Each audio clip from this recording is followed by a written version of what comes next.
We got Jesse Ventura coming in today, who believes that, the government took down the Twin Towers, we're learning? Yeah, apparently he's of that mindset that it was a controlled explosion, blah, blah, blah. We'll have to see what his side is. Well, we don't have to study for our Jesse Ventura interview today. No, that's for sure. It's going to be a bit heated. I heard Let's start building our wall between us and the interview. Yeah. I heard him on Larry King, I don't know, maybe a week ago, and he sounded quite reasonable about a lot of political things, about George Bush and the candidates, Hillary and Obama. Sounded reasonable. But then you come out with something like that, oh my God, it just kind of takes your credibility and flushes it down the toilet, as my grandma used to call it, the toilet. I have to go to the toilet. Hey, let's get back to Jesse Ventura. So we got the audio. He was on another show recently. Did he have his feather boa on at the time? He's looking kind of ragged. Well, look at the. Yeah, I saw. Why would that screen be on? He's looking like Scorch. I don't know what's going on with him. He's growing one of these really long goatees. I think this is a current picture. And then he's putting rubber bands in it. This goatee I'm looking at has got to be about a foot, close to a foot. You know what he looks like? He looks like James Taylor's evil twin. That's who he's looking like these days. He looks like he knows some karate. Yeah. So this is Jesse Ventura on the Alex Jones show last week. First and foremost, I think, is the fact that, okay, in New York City and Manhattan, 2 planes struck 2 buildings. We'll all be in agreement on that, I think. But how is it that a 3rd building fell 5 hours later? You know, what they call World Trade Center building number 7. And for people that think, well, it was just a smaller building, it was 51 stories high. How could this building just implode into its own footprint 5 hours later? That's my first question. The 9/11 Commission never even brought it up. They didn't devote even 1 page to that in their big volume of investigation. Well, the answer is obvious. The government wanted to get away with one. Yeah. You dope. Can you just maybe accept the fact that when 2 giant skyscrapers plummet right next to this building, that perhaps some damage is going to be done to it and it will fall down, and that a fire inside of it can weaken the structure, and that there isn't a precedent for this? That you can't look back and go, well, when 2 100-story towers come tumbling down right next to another building, in the past 15 times that's happened, that other building never fell. But this time it did. Wacky things happen. Things happen like that. And that makes more sense than any other theory. Go to the simplest thing. That's what you got to do. What you got to do first is eliminate the simple things. You ever see Sling Blade? Oh, yeah. Ever see when the guy's trying to fix the little lawnmower? Sure. And stupid Sling Blade there goes over and goes, it's out of gas. Sometimes the simple answer is the answer. Exactly. Sometimes the obvious answer is just... It's just it. People don't want to accept it. They don't want to believe it. They want this big conspiracy. They need it in order to just survive in this country. They need some kind of conspiracy. But no, you know what? The buildings fell down. There's a lot of crap flying all over the place. Some things hit other things, and the building fell down hours later. And why would the government need to, knock down another building in that circumstance? Yeah. What would be the reasoning of that? At that point, you got the 2 World Trade Center towers coming down. Let's really freak people out and get rid of this one no one really knows about. Yeah, exactly. Number 2, how could those buildings fall at the speed of gravity? Oh. You know, if you put a stopwatch on them, both of those World Trade Center buildings were on the ground in 10 seconds. Were they? How can that be? If you took a billiard ball and dropped it from the height of the World Trade Center in a vacuum, it would hit the ground in 9.3 seconds. So I guess we were able to push the building down faster. I guess so, yeah. What is he getting at? I don't know, because wouldn't it just fall at that speed anyway? It was the hand of God just pushing down the building as fast as he could. Whether it just falls down because planes hit it, or it is a controlled demolition, how would it fall faster than it could possibly fall? It would fall the same way. You dummy. I don't. This guy really is coming on our show today. Oh, my. There is a mathematical formula, which I don't know what it's like, so-and-so's theorem, right? Which it's got something Dr. to do. Kaku? He would know, of course. Of course he would. It's got something to do with the rate of why. Somebody did explain it because they heard someone doing an explanation, and they're like, yeah, but you don't understand math because you don't know so-and-so's theorem, and they explained exactly what the propulsion was, and it made sense. And then they cry and go, shut up! Gatekeeper. Yeah, we are the gatekeeper. The Illuminati. I used to like this Jesse Ventura, too. He was pretty outrageous as a politician. Let's give him a chance to explain himself, though. Yeah, well, explain himself. I mean, and if you took that same billiard ball and dropped it 10 stories at a time on your head, merely stopped it and started it, it would take 30 seconds. If you dropped it every floor of the World Trade Center to the ground, simply stopping and starting it on gravity, it would take over 100 seconds to reach the ground. Amazing. This Amazing, idiot doesn't even, confront him with that dumb theory? First of all, why would you do that to a billiard ball? Exactly. And who Amazing. Who thinks a building is taking 100 seconds to fall? I know it would take. The building's falling, people are having lunch, and then walking out of it. It's like, we're on the first floor. We got plenty of time. He's getting his knowledge from cartoons, because that's how buildings and cartoons fall. Yeah. So what is he saying? That every floor had to have dynamite in it? Yeah, I guess. Oh, I don't know what he's saying. God. I don't know what he's saying. And yet they're telling us that, and I could go on now after studying it. The planes hit the building. Okay, jet fuel is 4/5 kerosene, which is not a hot-burning fuel. And they want us to believe that it melted these steel-structured girders and caused these buildings to pancake collapse to the ground. All it took. I was on the site within 2 weeks after it happened, and I saw none of these pancakes. Wouldn't they all be piled up in a huge mass on the ground? And yet everything was blown into dust. I'm starving. Earl, we got any pancakes back there? He's insane. He's insane. You know how much paper was in those buildings? Have you ever started a fire? You could get a fire burning pretty hot. And fooling around with a fireplace. The whole melting of the metal thing is also another fallacy. The metal doesn't have to melt. It just had to be weakened enough. It had to be soft enough. Metal doesn't go from this solid to liquid form instantly. When you heat metal up, as everyone knows, heat, the molecules move faster, the substance gets softer, weaker. That's what happened. It didn't take it to be dripping molten metal. It just took it to be a little weaker, and that's all it took. The structure was damaged, the beams weakened, the building came down. Simple as that, gatekeeper. You know, and when you look at it from that aspect, none of it makes any sense. If you apply common sense again to it, what you're saying? It does not make any sense. Never before in the annals of history has a fire caused a steel-structured building to fall to the ground. Here it is. No, I can't. Never in the annals of history has a fire caused a steel building to fall down. I can't wait to ask him. Then how was this accomplished? Yeah. With what, thousands and thousands of workers. That's my argument all the time. We've seen so many shows. I've seen so many shows on demolitions of buildings. I enjoy watching it on Discovery. It's fun. It's educational. I like watching things fall down, especially old people cracking their hips. Right. Well, but how do you get a crew? You know what it takes? They show crews for weeks at least working on buildings. They got to strip it out. They got to drill holes in the cement structures. They got to plant dynamite in there. Yeah. They got to run cables, wires that are giant cables running out of the building.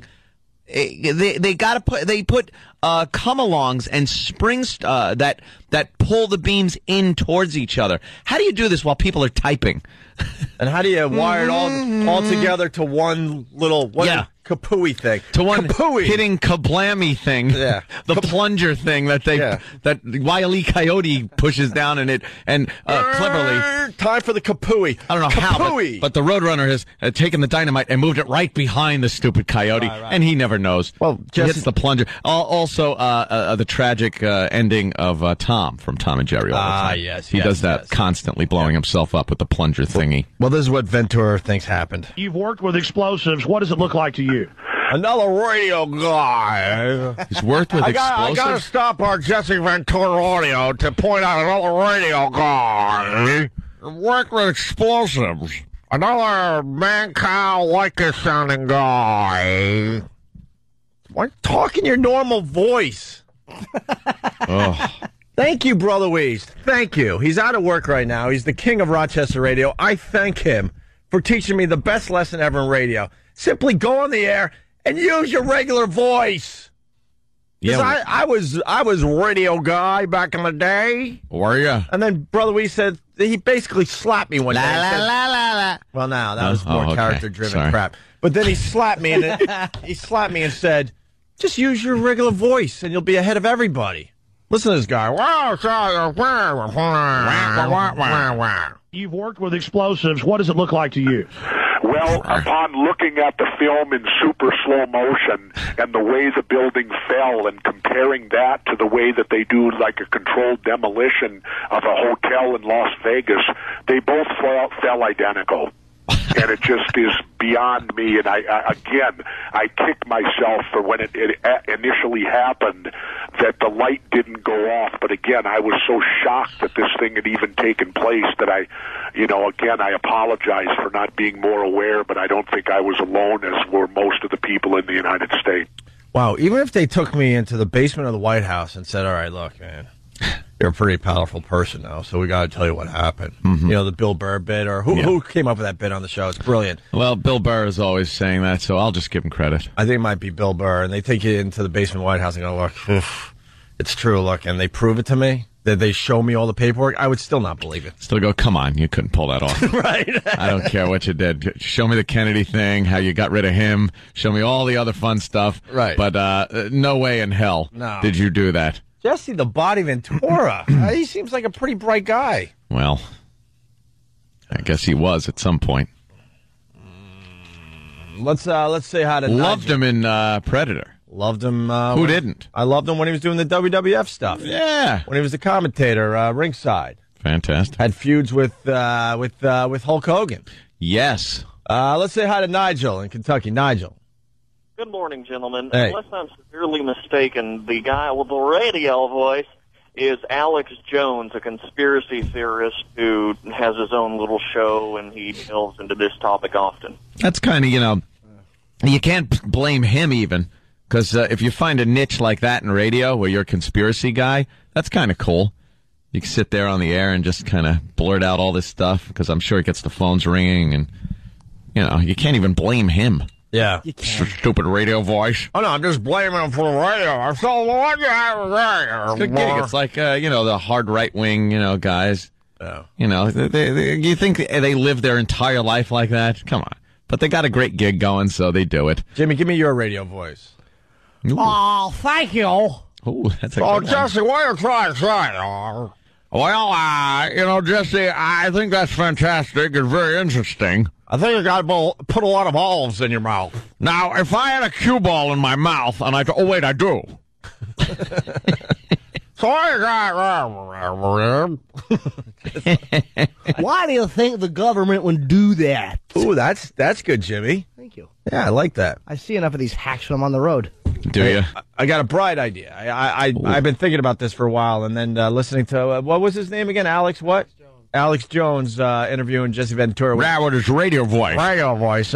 Here on the Opie and Anthony Show, we pride ourselves in talking with our regular voices. That's right, Opie. Regular voices with all the stuttering. That's how I'm talking today. Oh, how are you talking, Jimmy? Talking like that. And I'm going to talk like this. These are our radio voices. Hey, how you doing? Oh, no, I think they're going to use their radio voices today. Bit over. You think they're going to do it all morning? I don't know. I'll have to listen to after the break to find out. Okay, I'll listen too. Oh, God. I'm thinking the Radio Voice Hall of Fame bit. Ooh. E-Rock, you think you can handle that one? The Radio Hall of Fame voice? If it was March, we could do a bracket game on that. Well, radio voice guys. We're thinking of doing April Craziness. We got April Craziness going. Yeah, it's already halfway through April. But we're going to start that. I don't know, next week. Halfway through April. I think it's going to go into mayhem. I like May. We call it mayhem. Radio Voice Hall of Fame. Who would you put on that voice on that list? There's a lot of guys that sound exactly the same. You got Mancow, Bubba the Love Sponge, Lycus, and this Alex Jones. They all have pretty much the same voice. The same voice on the radio. Who else would you put on that list, E-Rock? E-Rock? We need examples of all these guys. And you know what we can play? We could play Guess the Radio Voice. Guess the Radio Douche. It would be very tough to do because they really do sound alike. Yeah. Who else you got, E-Rock? All right, you're not ready. Just get E-Rock. Why don't you just tell him to go to commercials then, E-Rock? Go. We got to get right back into this. It's the Opie and Anthony Show. Robert Kelly hanging with us today. His CD, Just a Tip, is out there and available for purchase. Yeah. And we also want to welcome Jesse Ventura to the Opie and Anthony Show. Hey, Jesse, how are you, sir? Good. Opie, how are you doing today? Anthony, I'm doing very well. Great. Thank you. although I'm on West Coast time, so this is very early in the morning for me. Oh, yeah. It's very early if you're on East Coast time, too. Okay. We haven't gotten used to this whatsoever. The book's called Don't Start the Revolution Without Me, in bookstores now. Saw you on Larry King. And a lot of you make a lot of sense in a lot of stuff. I like your politics. I like your dislike of a lot of the politics that's going on right now. Yeah, very much so. That's one of the reasons I wrote the book. And, it was very interesting because I had 2 New York Times bestsellers prior to this book. And so I didn't care about making money on this book. I didn't take a pittance for front money compared to before I got these big chunks of change to write the 2 previous books. But we took this when Dick Russell and we both lived down in the Baja, deep down in the Baja in Mexico, and we would meet once a week to work on the book. So we completed it all down there and brought it back here. I was turned down by 24 publishers. Why is that? Why? And I don't know. I mean, I have 2 New York Times bestsellers, so you think I'd have some credibility. Sure. You can't answer why. They just turn you down. And so we finally found Skyhorse, which is a relatively new publishing company. But the good thing is they're affiliated with Norton Distribution, which is huge. Oh, Jimmy's Jimmy, wow. out of your condo. But I mean, and that's the key. Once you're published, then you got to make sure you're with the right distributor so they can get the book out there. Yeah. And they're doing a great job right now, and we'll see what happens. Speaking of Larry King, I was stunned that night when he asked the question, "Should Jesse Ventura be running for president?" And he had 15,000 people respond. 88% said yes. 88. I figured if I'd get 60, that would be tremendous. Well, was he implying you should, or he thought you were? No. Larry's Larry's really a little too out aware of of what's there, going on. No. Aren't you president? And no, I'm not running. I would have to sit down, and my wife, after 32 years, might leave me if I did. So, well, the whole thing is, there seems to be this want for change from the people in this country, but it looks like business as usual. Even Obama is running on this campaign of change, yet it's still Washington politics. You're pretty extreme in your want and your the way you would execute a change in this country. You mean common sense is now extreme? So that's what I liked about what you had to say and what I was listening to. It sounds very sensible. Yeah, well, I've always been a common sense person, and as much as Barack Obama talks change, he's still just another Democrat, and he will have his strings pulled by the Democratic Party. They're all puppets, and that's where I'm different. Well, that's what I was listening to you saying. No party. You said that there shouldn't even be parties. That's how I feel about it. I think you should run on who you are, and not on I like to refer to them as the Crips and the Rebloodlicans. They're the same as the Crips and Blood street gang, only these guys wear Brooks Brothers suits. Yeah, you hate the 2-party system, obviously. Yeah, well, I hate the two parties because they have no credibility. If I can tell a story quickly, when I ran for mayor of Brooklyn Park, the sixth largest city in Minnesota, way back in 1990, it was a nonpartisan election, which means there's no party involvement because it's a local election, which many of them are. But yet the leaders of the Democratic and Republican parties sent a letter to every citizen of Brooklyn Park calling me the most dangerous man in the city.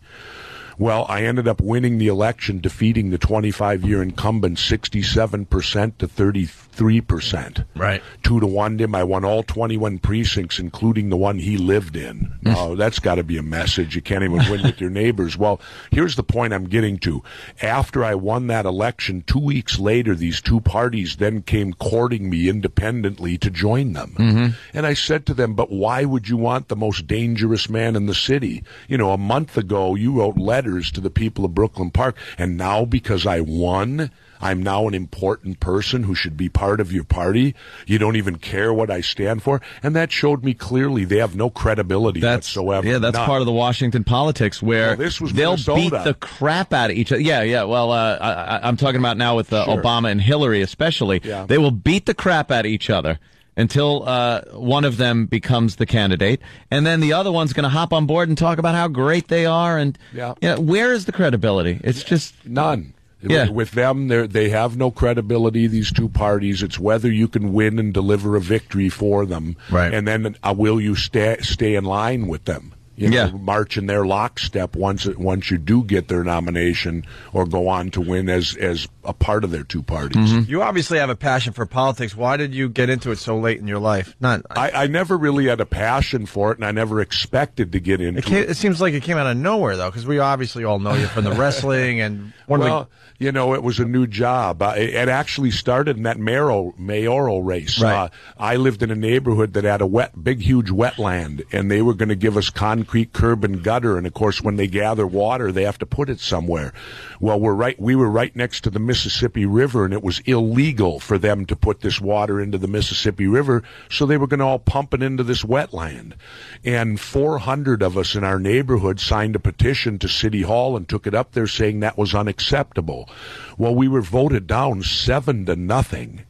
And I sat back and thought, I could have accepted 5-2 or 4-3. We couldn't convince one of these people, not one, 400 people. That's a lot for a neighborhood, right? In a smaller city. Mm-hmm. And so it was at that point I started paying attention to politics. And one day I was up there in an argument with them, and I was at the podium, because in city council meetings, they're the grunts. They got to look the people right in the eye. That's why as a mayor, I know what it's like to be on the grunt level of politics.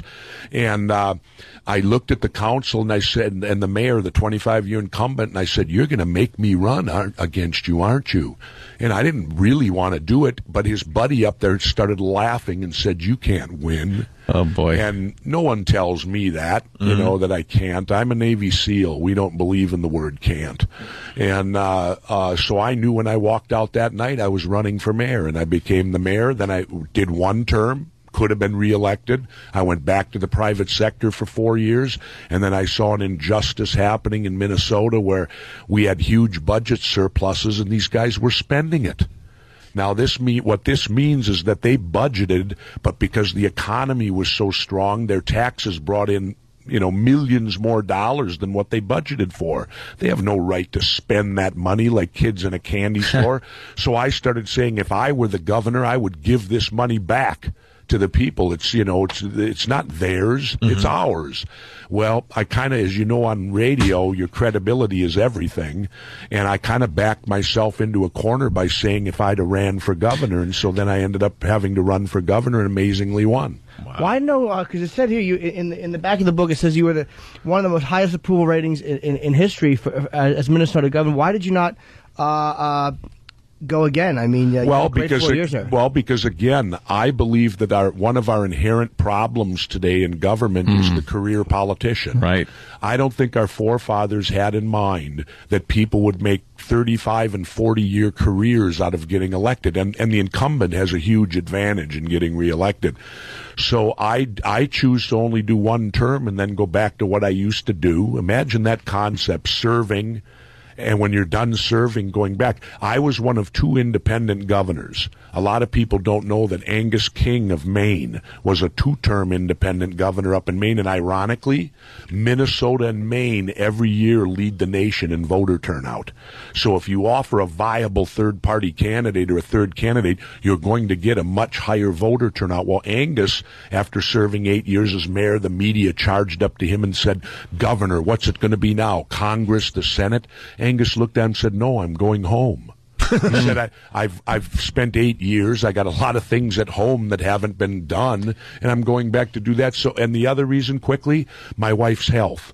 I didn't go public with this, but my wife contracted Epstein-Barr mono the moment I won governor, and it evolved into this chronic fatigue syndrome, and she paid hell for it. And I will say this, she means way more to me than holding any public office does. And so we've now been living in the Baja. Her health is completely back now. So, maybe I'm back now. But rest assured, if her health goes awry again, I've been married to her for 32 years, and she's the mother of my children. That's far more important to me than holding a political office, although I would say there are probably a few politicians that couldn't make that statement. By the way, I'm a statesman, not a politician. Statesmen come and serve and go back to what they used to do. Yeah. Politicians make it careers. Well, that's why you barely get any change. It's business as usual. It's the same people in there doing the same thing. There's no new ideas coming in because there's no new people with fresh new ideas. It really is tragic. I want to know some of your stances on some popular and unpopular issues going on. The war. How do you feel about that? I've opposed the Iraq war since before it happened, and I'll tell you my personal reasons for it.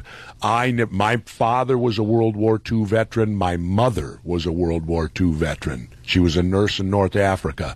My brother's a Vietnam veteran, as am I. I never believed that I would ever see my country line up our military at the border of another sovereign nation, regardless of a dictatorship. There's dozens of them out there. And we would invade that country, overthrow that government, and occupy it. That's what the Nazis did. That's what the communists did. And now we've done it. And I can't hold my country on a pedestal anymore because of George W. Bush. He is the orchestrator of this folly.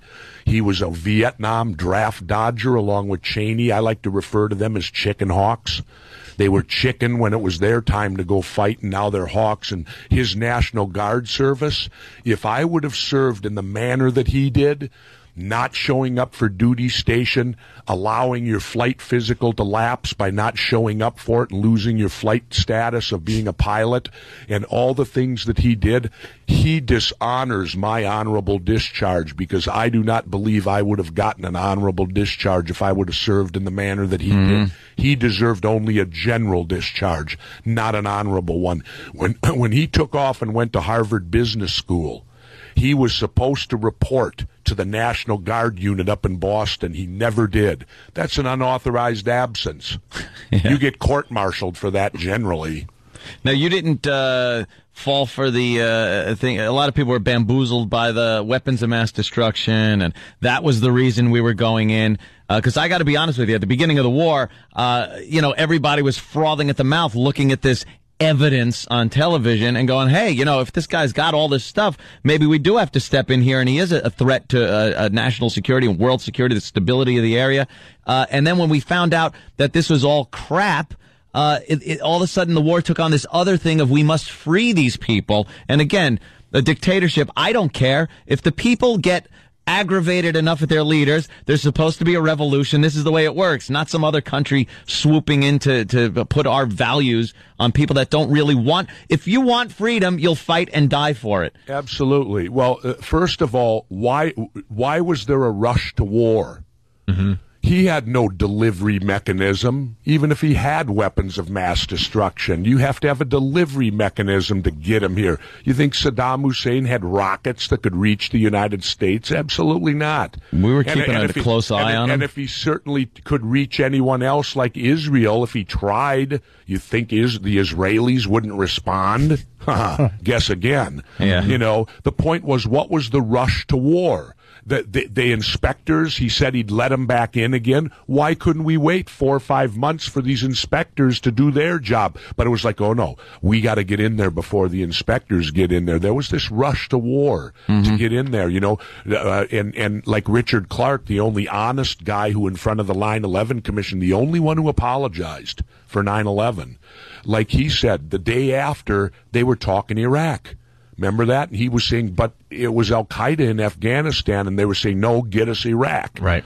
See, this was all a planned operation, from top to bottom. And I'll tell you quite honestly now, I have my doubts about 9/11. Now that brings us there. We listened to some clips of you talking. Can we take a break because we're really late, and absolutely. we'll pick it up with the 9/11 stuff? Because, like Dan said, we start our show because we found that really interesting, and we definitely don't agree with you. But I wanted to get into this and see. Well, we'll see what. Let's have some fun with that, and we'll see how you counter. My point is, why is it? No, stop. All right. After the break, trust me, we'll give you the floor. How about please stop? Just stop. Yeah. 6'8" and he's a Navy SEAL. If you'd like to stop, we'd appreciate it. It's just a good. Stop. Go ahead. Stay seated. It's a good place. I understand. You gotta I understand you you. No, you got to go to the break. Put the show on. Go ahead. All right. The book is called Don't Start the Revolution Without Me. It's Jesse Ventura. When we come back, we're going to talk about 9/11 big time. So stay there. Opie and Anthony. Got to get right back into this. The Opie and Anthony Show. We got Jesse Ventura in studio. Very interesting guest, by the way. Oh, he's great. The book is Don't Start the Revolution Without Me. It's in bookstores and on Amazon.com right now as we speak. And a couple of quick signings if you want to meet Jesse and get your book signed. Today's the 8th. I believe the 10th. He's going to be in New Jersey at Bookends Bookstore. It's a great independent bookstore in Ridgewood, New Jersey. It's really close to New York. And then April 11th, he will be at the Barnes & Noble on Route 3 in Clifton, also fairly accessible from New York City. That's at 7:30 p.m. on April 11th, and the Bookends in Jersey, 6:30 on the 10th. No book signings in New York City? Don't ask me. That's a little weird. That's beyond me. You got to talk to the publishers and all that stuff. I just go where I'm told. I think they're scared of you. They're scared of Jesse Ventura. He said none were available. Like a lot of the bookstores were saying nothing was available, so maybe they're feeling that this is they're scared. Problem. I don't know. They don't want to touch this project for some reason, which makes me want to read this book even more. Yeah, well, so the 9/11 thing. Where do we start with this? Well, first of all, let's start with the fact that why our president would stonewall any investigation for 2 years. Mm-hmm. Why would you do that? I was an elected official. If something like that would have happened on my watch, I would welcome the investigation immediately so that we could learn from it and hopefully be able to stop it from ever happening again. Why would our president, the only reason he finally agreed to it was the fact that the survivors of it, the relatives, put so much political pressure that they had to finally succumb to the pressure. So why would he do that? I think there was this feeling of, we must protect national security. There are secrets that need to be kept. I'm not saying it's right or wrong, but anytime you have a big event, there seems to be... Or anytime they want to cover up something, they throw it into national security, which means we're not allowed to see it. That too. But now the problem I have with this 9/11 conspiracy... Wait. And let me lead for a moment on this. Why is it that... You're bigger. You're an ex-Navy SEAL. Go ahead. Well, Okay. no. Why is it that if you simply bring it up and you have questions, you're immediately attacked? Your credibility, not you guys. Not you guys. Your credibility's attacked. They attack you and call you a conspiracy theorist. Okay, the government's is just a conspiracy theory, too. There's no proof to what they've told us. Now, what they want us to believe and what they've sold us is that 19 Islamic radical terrorists came to this country armed with box cutters. And they defeated our multi-billion-dollar air defense system, all while taking orders from a bearded guy in a cave in Afghanistan. Now that's when you phrase it like oversimplified version. I'll tell you what. That oversimplified. That's what they told us. It's very oversimplified. That is what happened. I think what happened. Yes, box cutters. Now, in this day and age, if someone pulls a box cutter out on a plane, he's going to get his ass handed to him by the entire group of passengers. The weapon they had was hope. That was their weapon. The hope that they were going to land safely and let's just leave these guys alone because it was an unprecedented event. That's why people didn't take action. That's why just a few Islamics with box cutters were able to fly these planes into buildings. Why can't that be accepted as we were hated? We still are around the world. All right.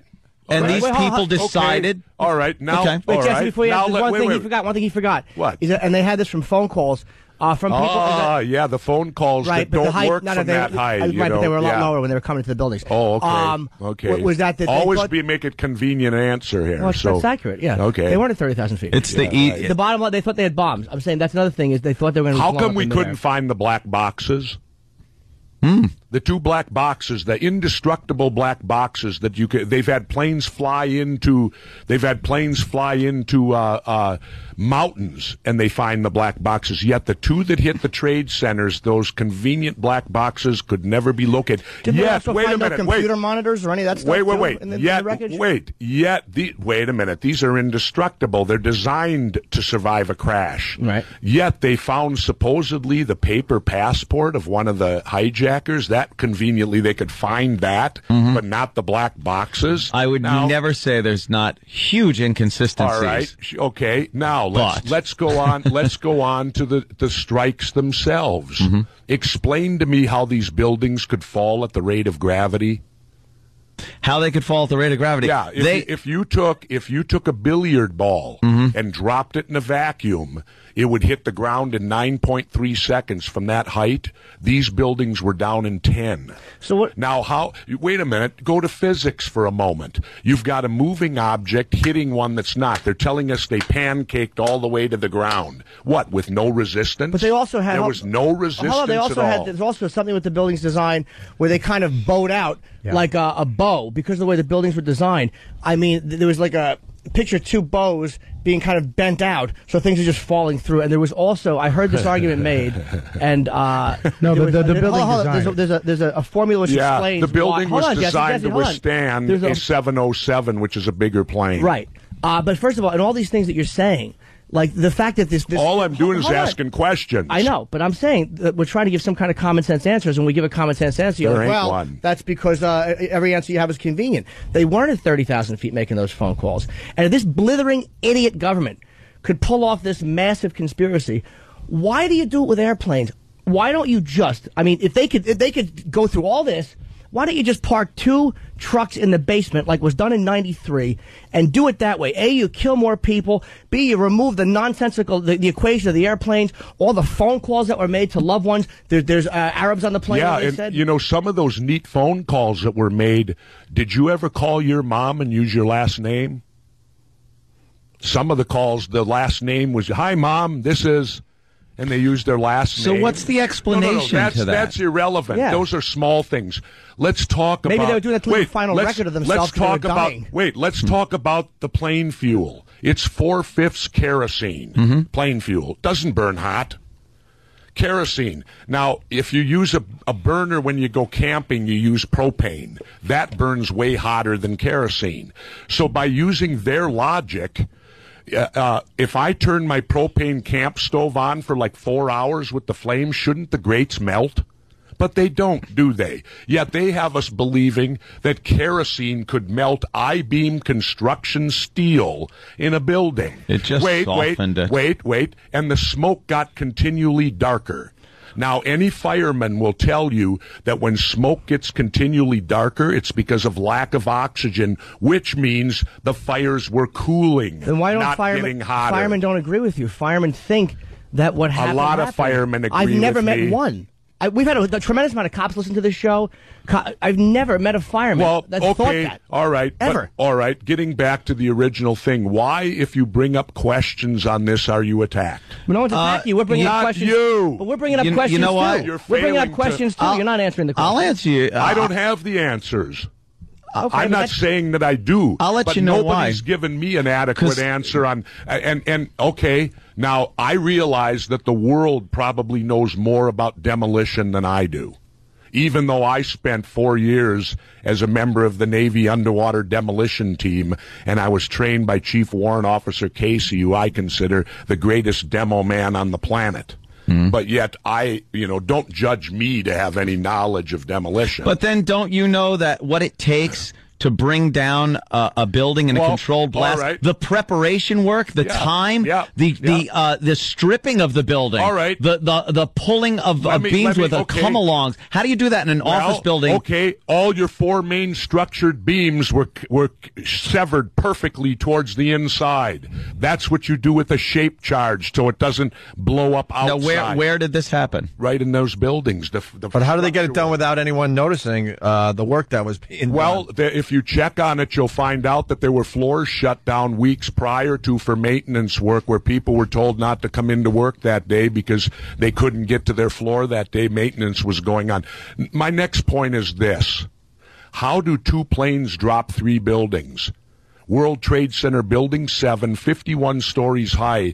Have you ever seen the tape of it? Oh, It yeah. imploded into its own footprint. I did. Now, they tell us that happened from debris hitting it. When two 100-story buildings fall, you're going to get unprecedented debris. Yeah, powdered debris. Explain that to me, too. Why, when they fell, was all the cement blown to dust? It was powder. Remember the massive powder? Mm-hmm. Wouldn't it come down in big chunks?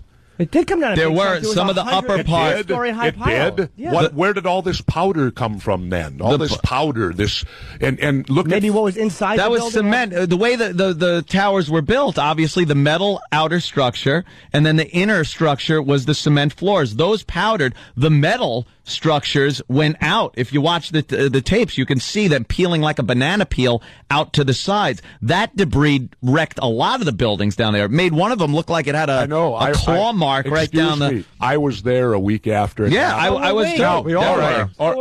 But I mean, I walked the site when they had it all. Okay, good. All right, we got the inside scoop from all right. NYPD. Then here's another question I have. Mm-hmm. How could there be molten metal then under the building which stopped the digging? Because they said that they couldn't dig in certain spots because of molten metal. Still fires burning? Yeah. If the fires happened way up 100 floors in the air, how could there be molten metal down below? Well, wasn't there a blowout from, first of all, when the buildings fell, I imagine the fire didn't stay up there in midair. And also... they were brutal fires because never before has a fire dropped a steel structure building in the annals of history. But also we never had an explosion like that to watch in an office building that was constructed like that. And also remember, to answer your question, hold on, about the fire in the bottom.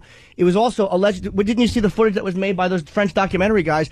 There was fire down in the basement because the engine and stuff came down through the elevator shaft. There were a lot of flammable materials. The only problem was the elevator shafts were sealed. They always are. So the fire's not going to go down the shafts. No, but the flaming engine or flaming pieces of plane wreckage. A lot of fuel went down there too. Yeah. Really, I think most of the fuel went on the initial contact. When you saw that huge explosion, there went all your fuel.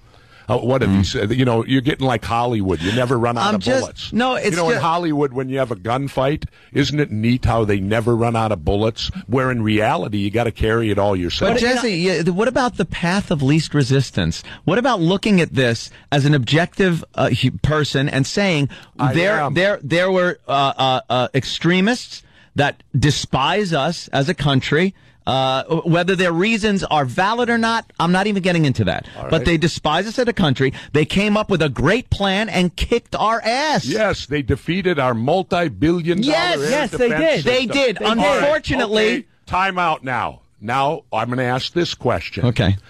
In my line of work in the Navy and the SEALs, you're not given the opportunity to fail. Right? Mm-hmm. All right. 9/11, 4,000 people died that day. If you recall a few months ago, do you remember when they moved those nuclear warheads from North Dakota down to like Louisiana, whatever it was, and they violated a bunch of security stuff? Well, I read 2 weeks later, 70 people lost their jobs over that.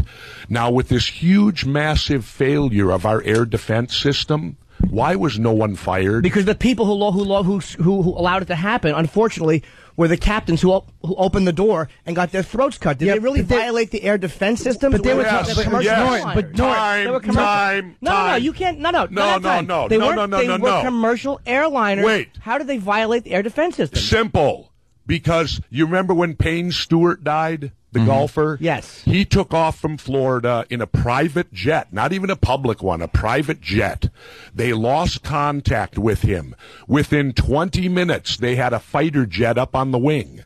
The fighter pilot looked inside, saw them all slumped over, couldn't raise them, and said, I believe they're all dead, stayed with them till they went up into Dakota or whatever. Had they going to hit Omaha, he'd have blasted them out of the air, but they didn't. They went down in a field. Here's the failure. You had 4 commercial airliners all hijacked an hour apart, and not one of our jets ever made it up into the air. Well, not one jet got up there. That is a massive failure, and you can try to out-yell me and do all that you want. There is your failure. It's not out-yelling you, but you ask a question. You throw a question out, and I try to answer it or at least speculate, and then you go, oh, okay, time, and you just barrel over it. It's like, that's not right. We can all just ask questions that don't have an answer to them. I don't know why nobody was fired, but because I don't know who was fired or why they weren't fired, that does not mean that the government set up 9/11 and I didn't see what I thought I saw. Jim, the reason why they weren't fired. I know why they weren't fired. You don't know why they weren't fired. I know why they weren't fired. They weren't. I actually talked to an American airline pilot 2 days after it happened,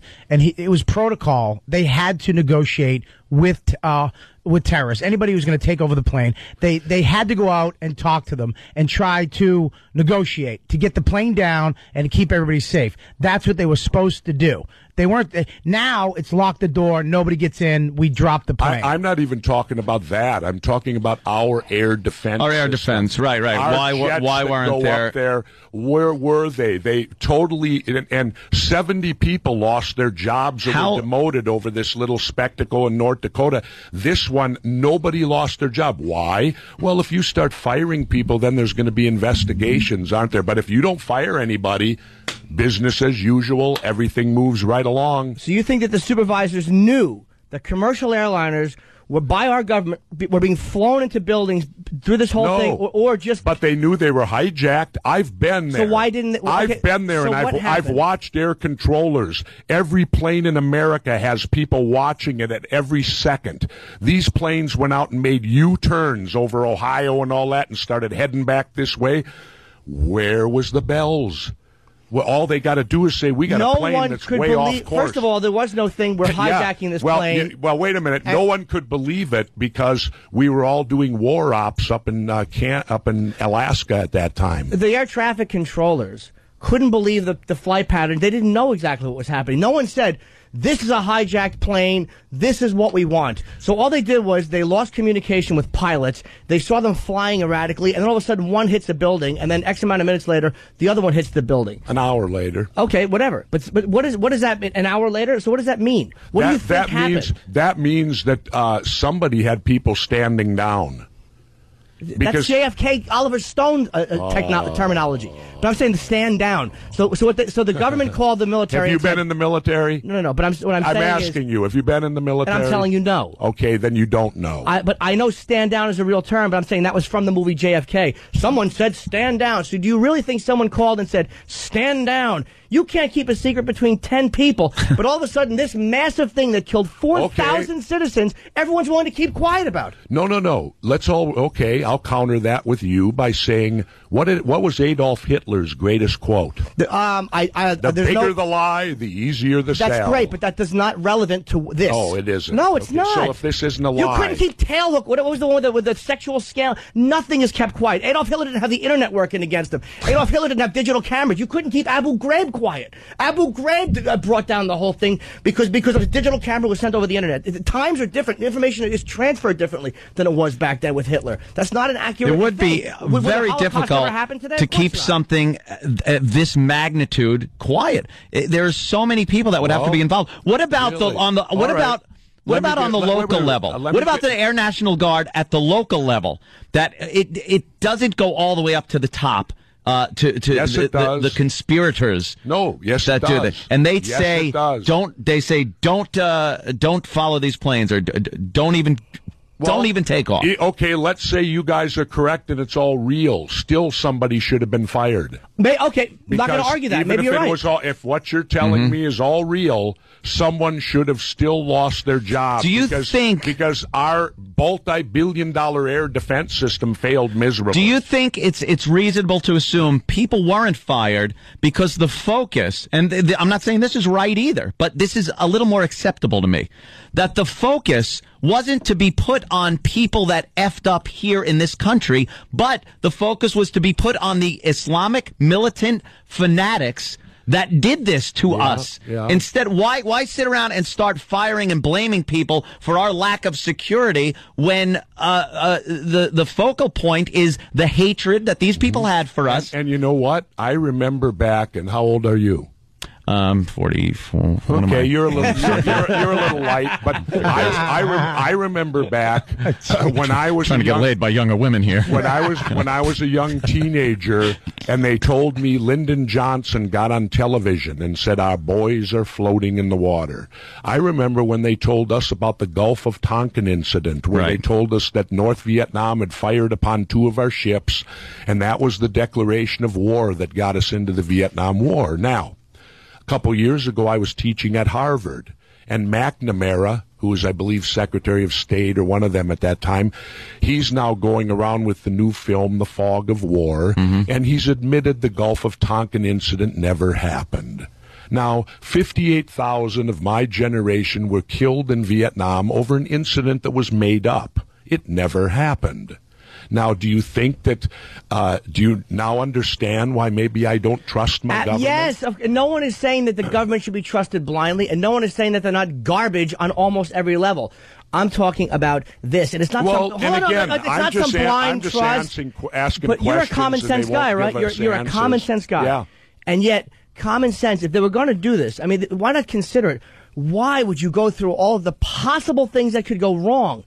Instead, if you can get people out of their offices and do all this and plant these, why wouldn't you just go through the basement and do it properly and kill a tremendous amount more people? And then it's just a little bit easier. Why go through all of the nonsense and the voice mechanisms that cover people calling their relatives and all of the possible ways for a snafu to occur, as opposed to 2 massively loaded, properly wired trucks in each basement? You take one building down, you take the other building down, they fall completely into New York City, you kill a lot more people, and there is no planes to deal with. There's no air defense to deal with. I mean, as a common sense guy, and if you're that, by the way, if the government is that effective at doing all this stuff, how could they not? They left Colin Powell swinging in the wind, looking like a moron, saying there's uranium. I mean, how would they allow such an obvious one to go on? I don't know. All I can say is that, and I have no background that you guys have, certainly, as a Navy SEAL. No, that's not that's not a valid thing. Wait a minute. No, he is a SEAL. I'm not saying that. Let me finish. Do you remember Iran-Contra? No, I was too busy just being a dummy who ran around not knowing anything about the military. What is that? Was that a good thing? Did our government do good? That actually no. Iran-Contra. Well, is that a guy's name? Is he a movie star? Well, hey, you're comedy too. But yes, if you'll let me finish. But I mean, I know you're a Navy SEAL. I'm answering your question. But you're not. You're saying I'm not a Navy SEAL. What's that got to do with it? You're pointing out that I'm not Navy SEAL. I know that. I'm not talking to you. You know Iran-Contra? Yes. All right. No, he doesn't. You're telling me that everybody knows, right? Well, I had a good friend of mine that I served with in the SEAL team who came back as an officer. He ended up on SEAL Team 6 with Dick Marcinko, the anti-terrorist SEAL unit, right? Mm-hmm. He was sitting at home watching television when Iran-Contra broke, and he perked up and said, wow, I was part of that. See, everything is compartmentalized in the government. A doesn't know what B's always doing because you're given an order, and you're given an order, okay, you're going to take this from point A to point B. That's all you know. You know what? You don't know the big picture. Okay. You're just operational, at operational level, doing things that you're made to do. And I understand. I'm just saying that this gentleman was a member of SEAL Team 6.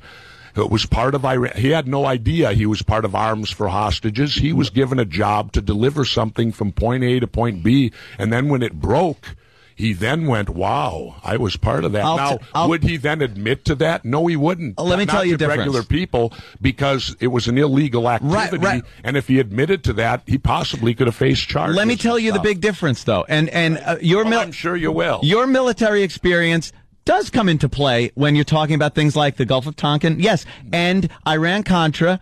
Absolutely. I'll agree with that. But those two incidents also were completely military. Completely military, which, if you ask me, it's a lot easier to deal with and keep quiet than airliners that are full of civilians. You got to bring in a terrorist. Who would you admit have to have to it? It's mass murder. Someone's going to admit to being somebody part would of talk mass about murder. it. It's when you start involving massive amounts of civilians You guys and, are and right. commercial aircraft. You've won me over. We weren't trying to win you over. You've won me over. But you won't address Here the I've admitted- you ran right over the possible as a common sense guy, and you are a common sense dude. No, I'm not. I'm a radical. You won't look at why they wouldn't go through the basement. That's a valid question. You're asking a lot of questions, and I'm asking a common sense question. I can't answer why they wouldn't that go as through a the smart basements. guy make any sense? Sure. Why wouldn't they? It's other options. But it's an option that was very hard to And you're define. now telling me that they should have done it this way, even though they were successful the way they did do it? I don't, because I then don't why think they would did. they have to do it your way Because I don't when think they were already successful come on, now that's my cheating. way? I don't think they were successful because I don't believe it happened. So I'm playing the same game. I'm being speculative. It did happen. Why can't Not you with the believe it government was doing just terrorists? I can. Oh, you can. But I believe we were complacent. Yeah, okay. Complacent. I believe we were ignorant. I believe we were complacent. I believe we were careless. I believe we thought we were untouchable. It could be beyond that. I don't believe. You don't believe that, like the Gulf of Tonkin incident, that we would orchestrate? You don't believe the Reichstag fire back in Germany, where the Nazis blamed the communists to get the country in an uproar to go to war? And then later they found out that it was the Nazis who did it. What's the end game? What's the end game of the government thing? What did we want? The end game is controlling the oil in the Middle East. So we wanted to go into the Middle East. Don't you think it would have been a lot simpler to come up with some weapons of mass destruction? And how about we put a few of them thousands of miles away from the media and everything else and say, look what we found. Here's our reason to go in. We had him under sanctions for years. We were still flying over his country and not allowing planes to fly there. We could have done anything we wanted and said he did anything we said he did to get our people into Iraq. Yet this huge scheme has to come out you're right. where we needed, kill civilians. Anthony, you needed everybody. Anthony, you needed the whole country behind them. You're Democrats, right. Republicans. We loved beating up Iraq. Who didn't love Gulf War I? It was like The Godfather. I wanted part two. No, after September 11th, you didn't like you're the wrong. first one. You're wrong, No. Anthony. Where they invaded Kuwait. I'm not saying on a political level. Which Kuwait used to be part of Iraq and it was cut out and made it into its own country. So you believe Saddam was entitled to annex Kuwait? You know, I got plenty of weird things. Not that I care. I could care less. Well, I also, believe the Pilgrims didn't have visas. and now we require them. Okay, fair enough. Wait, are you for open borders? Yeah. Wow, you are crazy. Jesus Christ. Jesse, that's for living down in Baja. No. I don't prefer living in East Berlin. Clearly, you guys like East Berlin. Yeah, because in East Berlin you can come and go as you please. It's the same thing as being here. And because put a big we want our borders fence kind around of our closed. country, and we're the epitome of freedom, and yet our country is the most difficult country to travel in now. After September 11th, yes. We're supposed to be the country of freedom. And we were, and 19 guys came in because, and this is the problem with the communication, and you're right. And they the came FBI in from and the where? CIA, They came probably in through via Canada, so we're putting a fence on Mexico. Hey, that seems logical. Well, with a lot of terrorists, I'll agree with you there. That seems logical. I'll as agree hell. with you there. Let's build a fence at Mexico, even though they came in from Canada. Well, that'll stop them next time. Well, I don't think we'll build a fence at Mexico. Yeah, look. All right. A good point. Good point. That's a dumb thing. It is but hypocritical. That doesn't explain. And you're right about so many things about the government being dirty, but all of that doesn't explain how this. You're right. Government, You've convinced me. It's everything that the government told me. No, I'm agreeing with you. It's everything they've told us. I shouldn't even ask a question. But no one's saying. Why do you say no one's saying you ask a question? I'm agreeing with you. Why are you fighting with me? No, you're I not. sensed a little sarcasm. You've convinced me. All right, good. You've convinced me. We're good at sarcasm. That my government would never lie to me. My government. Oh, now you're being silly, Jess. I'm not. Jess, you're being a goose. My country, right or wrong? Absolutely. It certainly is. You know and they what? did Wait the a voice minute. tracking. No. Wait a minute. You know what you guys need to listen but to? I waited. Okay. Who said the quote, dissension is the greatest form of patriotism?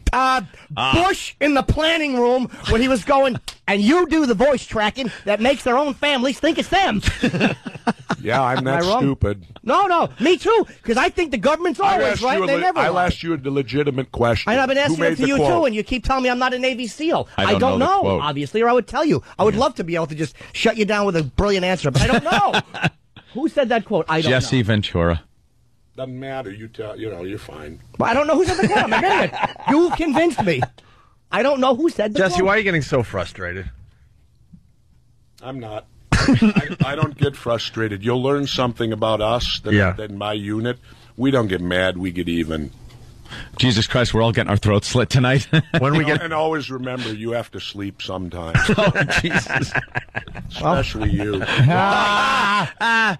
You can't slice Jimmy's neck. You don't know where it is. You'll hit his chin. Good luck finding my chin. Well, you've asked questions and I've asked questions. I mean, it's like, why is it that when you're asking questions that are speculative and I ask a question, you get angry? Why are you getting angry? Why are you moving the microphone? I'm not angry. I'm listening. Well, no, you just moved the microphone. Because I have nothing to say. I'm listening. He's convinced. We finally flipped him. We got him.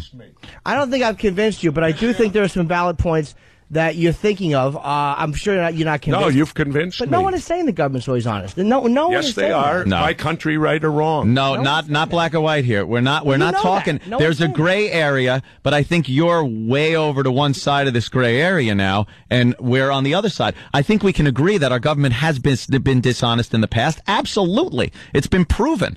But to use that as some kind of cornerstone to this conspiracy theory on 9/11 doesn't make sense. It's like back when I grew up in the 60s, the only type of assassinations were all lone nuts. There was never, ever another person involved in any of the assassinations of the 60s. You had a lone nut kill JFK. You had a lone nut kill Martin Luther King. You had a lone nut kill Robert F. Kennedy. And Malcolm X. Yeah, another lone nut. Well, couple lone nuts. No, that was a conspiracy because there was more than one. The others were simply single, all of them single. What about the lone nut that tried to kill Gerald Ford, Squeaky Fromm? What about the lone nut that tried to kill Reagan? Wait. There were two. Sandra Good was with her, so that was more than one. She had the gun. That was more than one. All right, Hinckley. What about Hinckley? Yeah, there's never been what about Caesar? You're going back a little bit. What did Castro say to you about JFK? Caesar? What did Castro say to you about JFK? Castro told me that it was an inside job. He said that Oswald could not make the shots. He said that the Russians did not want Kennedy dead at that time because he was very close to them. And in fact, their quote to him about Kennedy was, "You can talk to this man." Mm-hmm. He said he didn't do it because he said, "Do I look suicidal?" He said, "I love my country very much, and if I would have did it, my country would have been wiped off the face of the earth." He also told me that at the time that it happened, that Kennedy had sent a writer from Paris named Jean Daniel to meet with Castro, and Daniel was setting up a secret meeting between the two of them, and Castro felt very strong that Kennedy may change the policy of the United States towards Cuba. And but this is naturally only Fidel's version of it.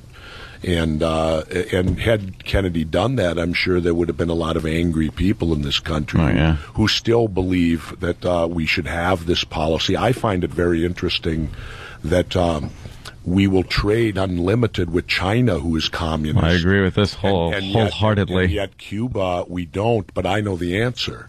What?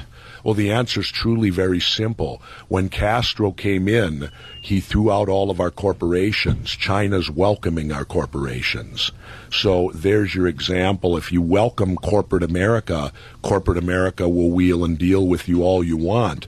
But if you don't welcome corporate America, then you get, boycotted. Yeah, I think China's human rights record is abysmal.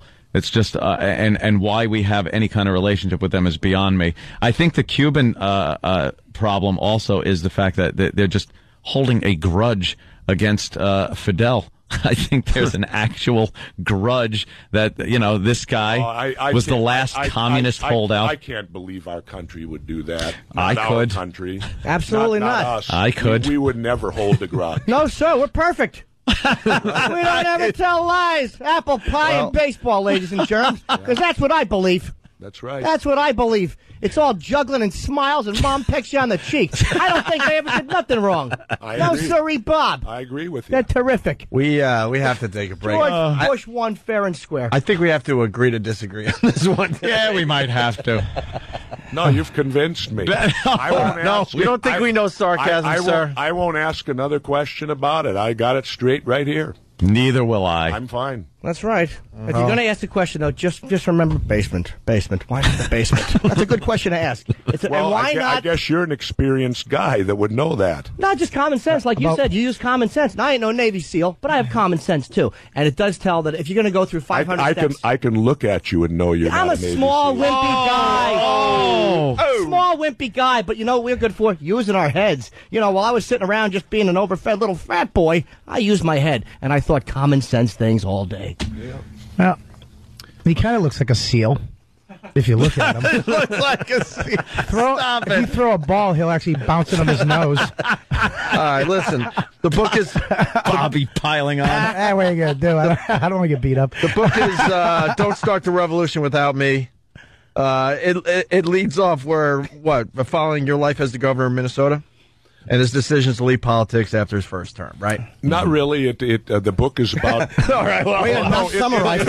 You're somewhat right. I finally talked the first time in 20 minutes. But the actual book is one thing is wrong. I take you on a trip with me from Minneapolis down to the Baja. There you go. Okay. And then along the way, of course, I do we have to talk? Things and whatever, you know. But it just leads me into many political things that I think about on a daily basis. That.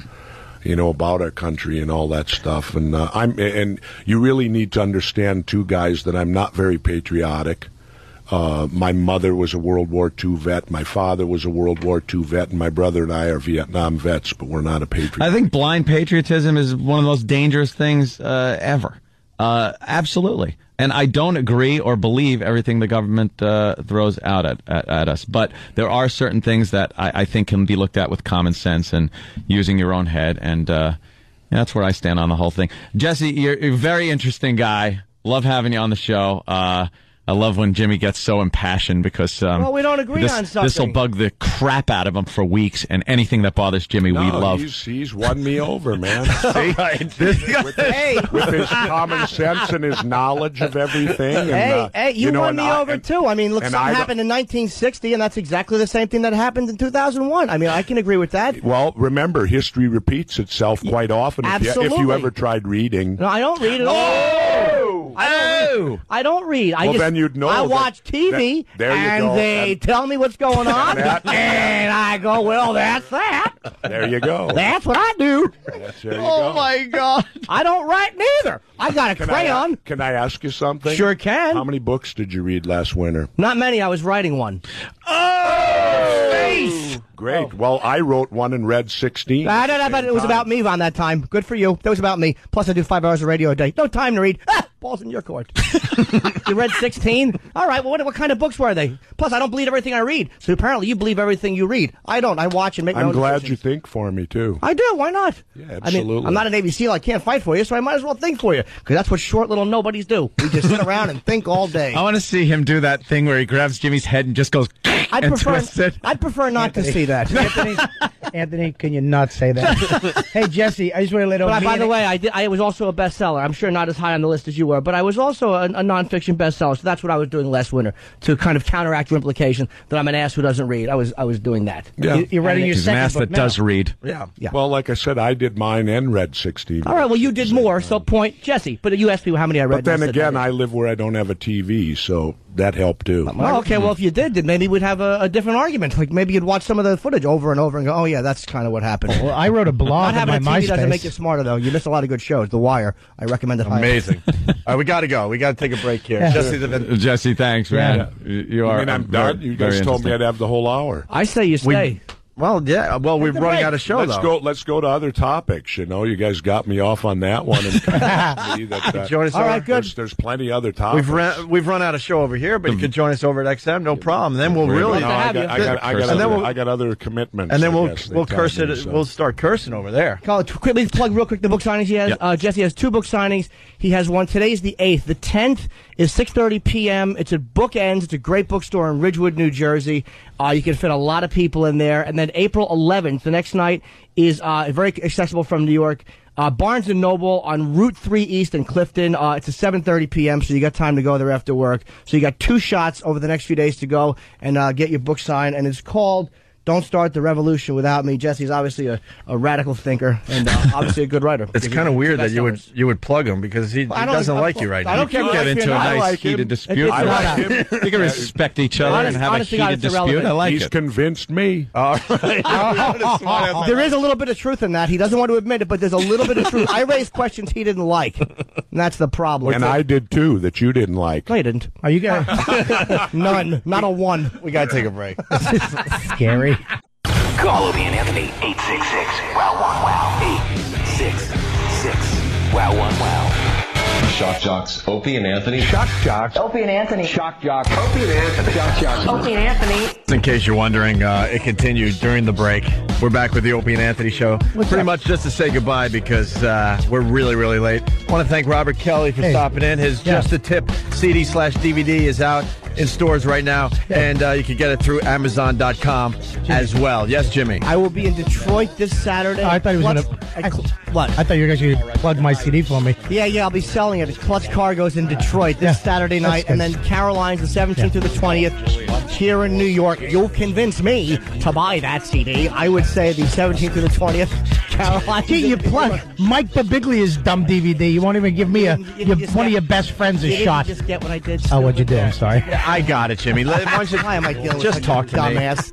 Scott Martin. I apologize, Ope. I should have just looked at you. Yeah, Scott Martin writes, okay, Jimmy stood toe-to-toe with Chris Jericho and now Jesse Ventura. Sam should give him his championship belt. Sam didn't exactly earn it. Just amazing radio, Jimmy. Absolutely amazing. No. Jesse's now talking to Anthony, and I think he's turning Anthony a little bit. Anthony's he turning you a little bit? Sure is. I'm done. I'm turned. No, he's done. He's convinced. Good night, Jesse. I'm turned. Yeah. Okay. He got me. I said good night. He was right. It was morning. He would love to bash my fat little face in that. Alpha males hate me. I wouldn't waste my time. I know you wouldn't. Jesus. Not that it would be a big time consumer. One good slap would do. Alpha males don't like it because they're used to over-talking everybody. Huh? This way. All right, Jesse. Bye, Jess. Go ahead either way. Go officially on the air now and say you've convinced me completely. You said it. That's all I need right. to hear. Was Yeah. I convinced you. That's cool. Attaboy. I like that. We Hannity convinced and him. Combs tonight, right? Give you a little plug for that. Yes. Yeah, we're, really? we're friends with Sean Hannity. So Hannity and Combs. I can figure you probably were. Yes. Whoa! We believe everything he says, too, pal. Actually, I don't really agree with his politics. I just like the guy. I agree with his politics, too. Yeah. He does, though. He changed me. He really, Take it easy. he Thanks, really man. is going to squeeze Jimmy like a stress doll. Big deal. Look at Jim. Big deal. I'm not going to trash the guy because he's not here. I will say this. Like, I have tremendous respect for his military. And I believe a lot of what he said. It's almost like, don't use the fact that you're a Navy SEAL and I'm not, because to say with a basement argument. Like, no one is questioning that. No one is I mean, I'm so pro-military. My father's military. I'm so pro-military. It's embarrassing. Right. So it's like, you don't need to use that as a weapon against me. I'm not claiming that knowledge. There was a moment there where he really wanted to choke you out. Big deal. You know I'm what? just saying. No, you're right. You're right. There's observations here. And Jimmy, I was actually giving you a compliment. That didn't scare you. No, in the least, which I thought was really cool. Because he gave you the look of death. That annoyed me. When he said that you guys got to sleep eventually, we all went, oh. Yeah, why? Big deal. Alpha, look, he's a big guy, and I don't pick stuff with big guys. But for real, I don't start stuff with big guys to do it. I don't want to get my feet kicked in. No, he's coming back. But He's coming. Let him come back. No, I'm joking. The bottom line in something like that, it's like, come on, man. If you want to debate, we're going to be intellectual. I'm not going to ever be back. Look, you're right. It wasn't going to get physical at all. You guys are just going back and forth. I'm not fighting the guy. I mean, his technique of argument, guys do get like that. Like they try to intimidate you with their bigness. But impossible. However, if we were in a bar and he hit on my girlfriend, I would take her panties off for him. I'm not an idiot. You know what the thing is? Also, you almost forget he was in the WWF. Yeah. He's a wrestler, and he kind of still has that character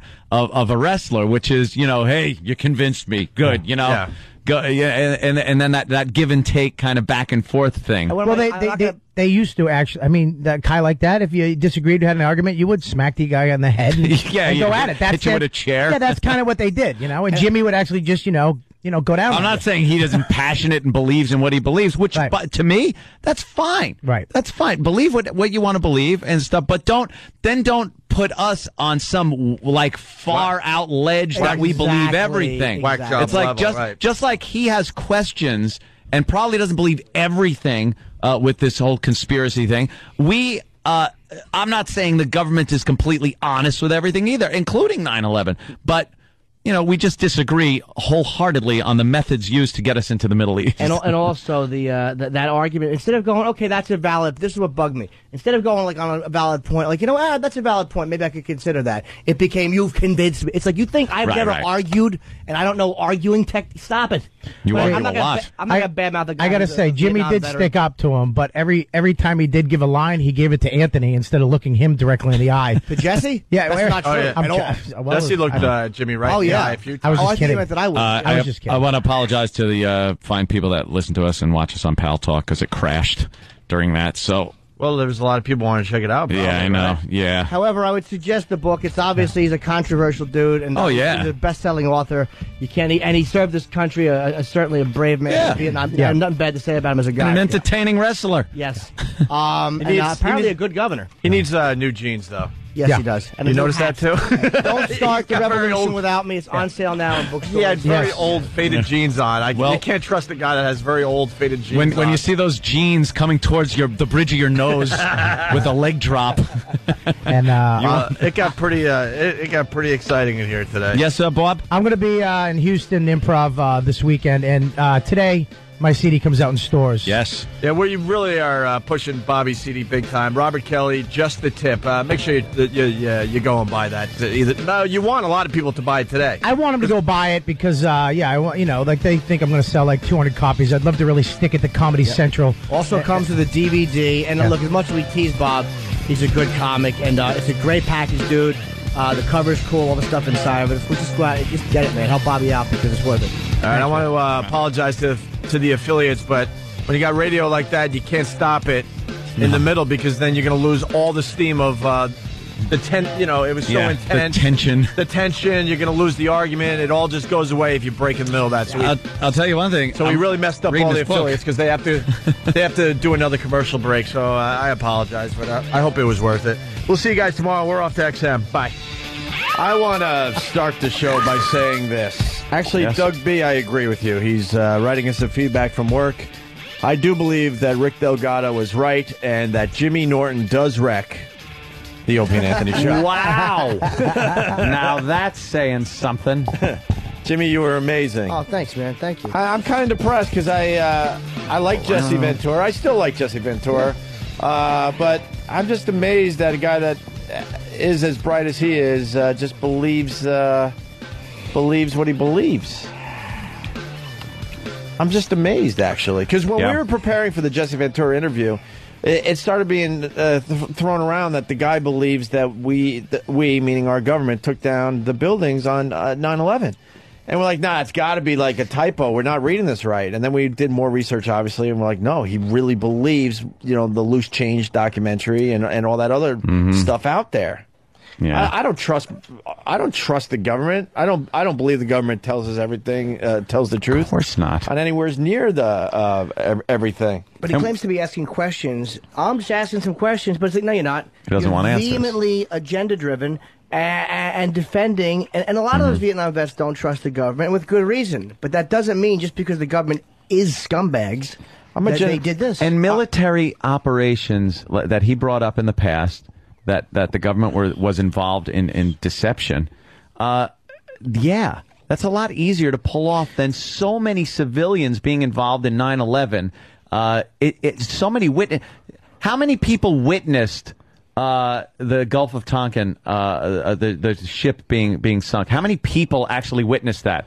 How many people witnessed Iran-Contra? Civilians. This was a crime that was witnessed by millions upon millions of people. It's unprecedented. And Jimmy brought up a good point too. With today's technology, everybody has a camera phone, everybody has a video camera. You can't get away with anything without somebody actually getting it on video. Like this big conspiracy is going to be able to be pulled off with all the outlets we have today to share information, pictures, audio. It just doesn't happen like that. In 6.5 years, you would think someone would have come out of the woodwork and said, all right, look, I got to finally talk about one of the passengers. What I know. Would come out and say, look, they had us hidden. Jesus Christ, I'm getting tired of KFC. That's all they bring us. Aruba stinks. I'm bored. Who would think you'd get bored of Aruba? Was he saying, this wasn't on the air, that he doesn't even believe that Osama bin Laden is real or something? No, he's like, how do you hide 6 foot? He was implying he may work for the CIA. Because he did work for the CIA. When the Soviets were in Afghanistan, we had to align ourselves with the resistance. Part of that resistance was Osama bin Laden and the guerrillas that were fighting the Soviets. Same thing with Iraq. We were pretty much aligned with Iraq when they were fighting Iran because we didn't like Iran more than we didn't like Iraq. So that's why we had a put up with fighting a lot of our own weaponry and Soviet weaponry when we went into Iraq. It happens. That's called world fucking politics. Things change. We helped the Taliban fight the Russians. Yeah, of course. Yeah. Listen, more importantly, Jeff from PA has a question. Yes, Jeff. Hey, Jimmy, were you able to get a picture with Jesse Ventura after the interview? No, I did it before. Yeah. He would have taken one after. He took one with me after, and he was annoyed with me. But he was really pissed with you. You guys couldn't. I'm sorry, but he couldn't see, but he actually pushed the microphone away from himself at one point. Oh, we mentioned that. Why did you push the? Yeah, something that has to be said. There are times we have guests that come in. And you get a weird vibe, or you get a weird vibe before they even come to the studio, just knowing that it might not go so well. And one of us will always go, you might want to get your picture before they come in. Yeah, here. let's do that beforehand. Well, he even did it this time because we asked him to do some liners for us. Read a little, hey, you're listening to Opie and Anthony. Yeah, that this boring is crap to Jesse make the us Body Ventura. look like we're bigger than we are. Yeah. And he went after the show, after my interview. Did he do it? I don't know. know. Did he? I don't know. Anyone know? I don't think he did. Would know. I don't think he did. I don't think he did. I don't think he did either. Yeah, let's say hi to Kurt in PA. Kurt. Yeah, hey, how you doing? Hey, Kurt. I already think you're a comic genius, but man, I have so much respect for you the way you handle this guy. Oh, thank This guy was a fucking governor. How did he handle himself in meetings? Did he take his ball home and go home like then? that? Yeah, it was Minnesota though. They're, what are you going to do? And a true Navy SEAL, the way he blabs that shit out, most of these guys stay quiet. He just brings that shit up all the time. Well, I wish I would have thought of this, because as a soldier, it's almost like you were a soldier. How many soldiers are going to be willing to turn on their own countrymen and just mass murder them? I'm not saying none would be. But the scale of that operation, are you telling me that there's that many dirty fucking soldiers? And stop it. Right. I know too many military guys. Yeah, no, you're right. Navy SEAL guy there about him, his real service with the SEALs. Yeah. After that interview, we're walking over to XM, and I decided that I'm going to have a little intelligent conversation with E-Rock as we walk. And Jesus Christ! What? By the time we got to that a fucking dream? Well, exactly. By the time I got to the building, I'm like, why did I even bother? Why did I even bother? I was trying to tell E-Rock, because he's like a student of radio. I'm like, did he see something shiny? Right. It distracted him. I'm like, I got a couple yeahs, and I'm like, oh, you don't even get my point. Like, there are guys like Jesse Ventura that comes on to a show like ours, and he just assumes, because I really believe this show is way above radio. Way above other radio shows. Yeah. But when you get guests like Jesse Ventura, they don't study the radio business, so that he thinks he's coming in and he's going to just be Slappy and Wappy show. Yeah, he's going to go on a Slappy and Wappy show and get to slap the host around a little bit and overpower the conversation. It's going to be my way, the highway, and that's it. He didn't realize he was walking into a situation where 2 out of the 3 are well versed on 9/11 stuff. You know, he wasn't going to be able to shove his bullshit down our throats. And I was trying to make this point with E-Rock, and he's just like, yeah. But another thing, though, well, you guys weren't attacking him. You weren't attacking him.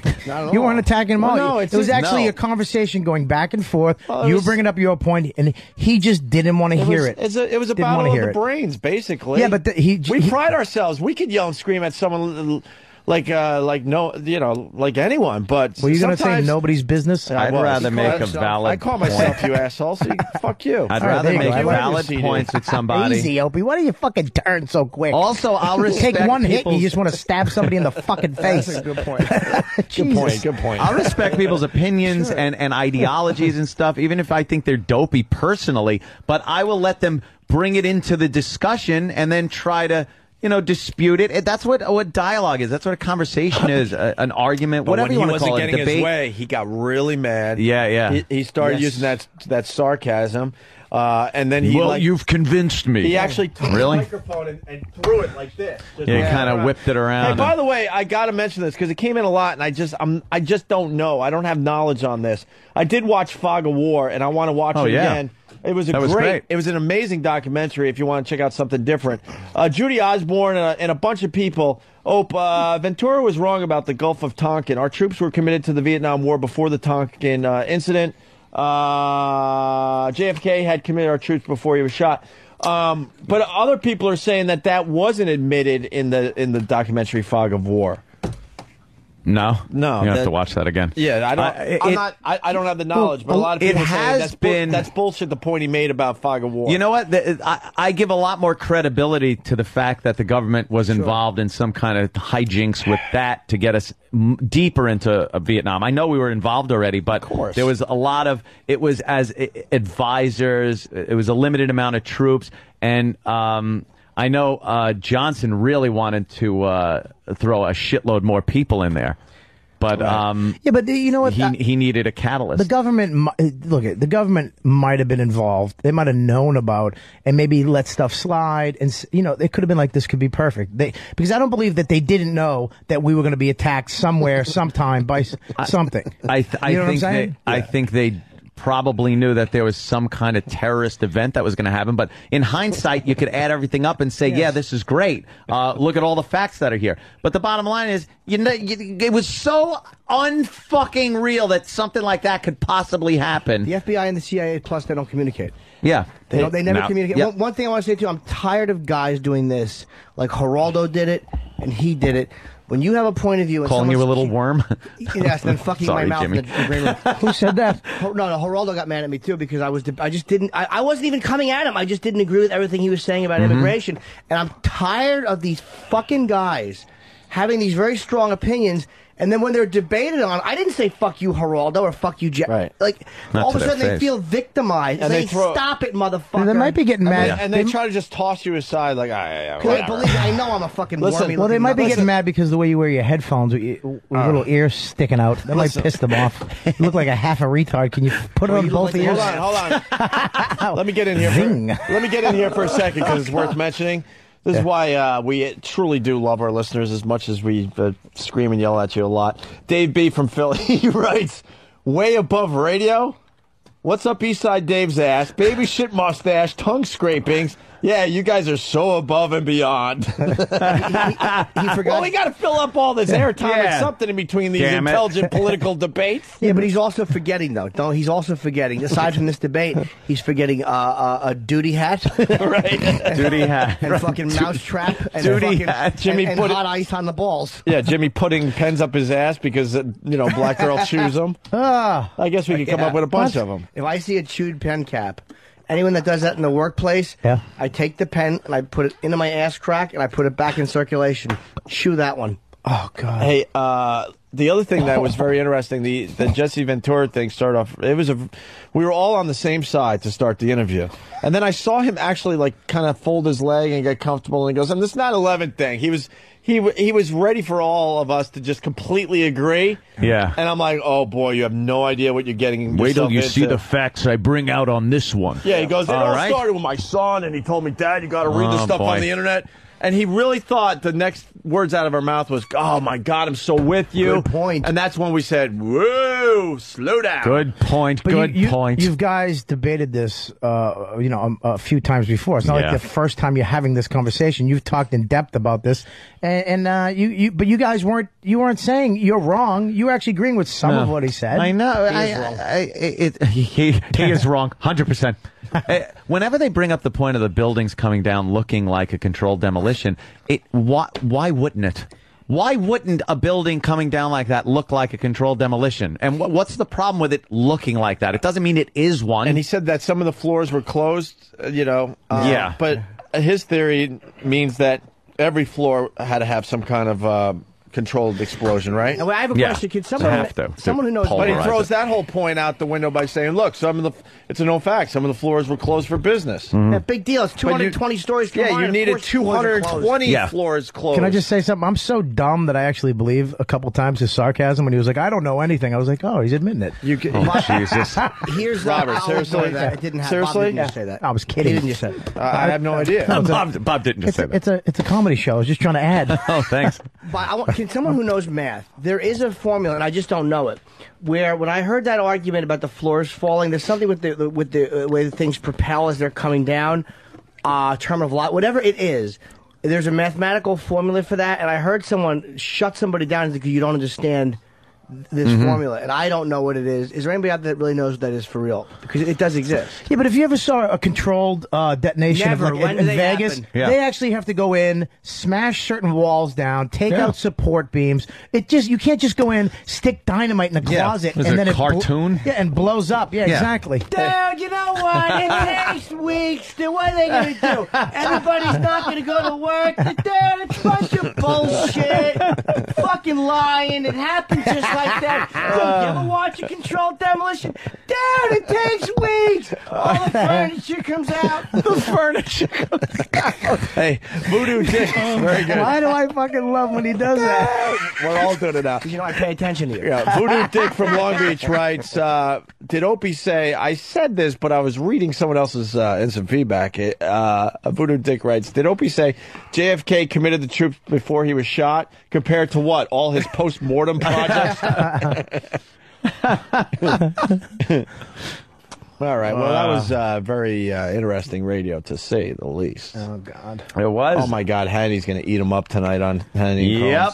Yeah, Hannity, he won't have enough time because he'll Hannity. Well, you that's the can't, problem. That's why I think we got some great stuff out of him. Because on a TV show, you got 7 minutes, maybe. If you notice, too, Larry King is on the front of the book, his little quote about him. When you made your joke about Larry King, he really was like, he didn't get it.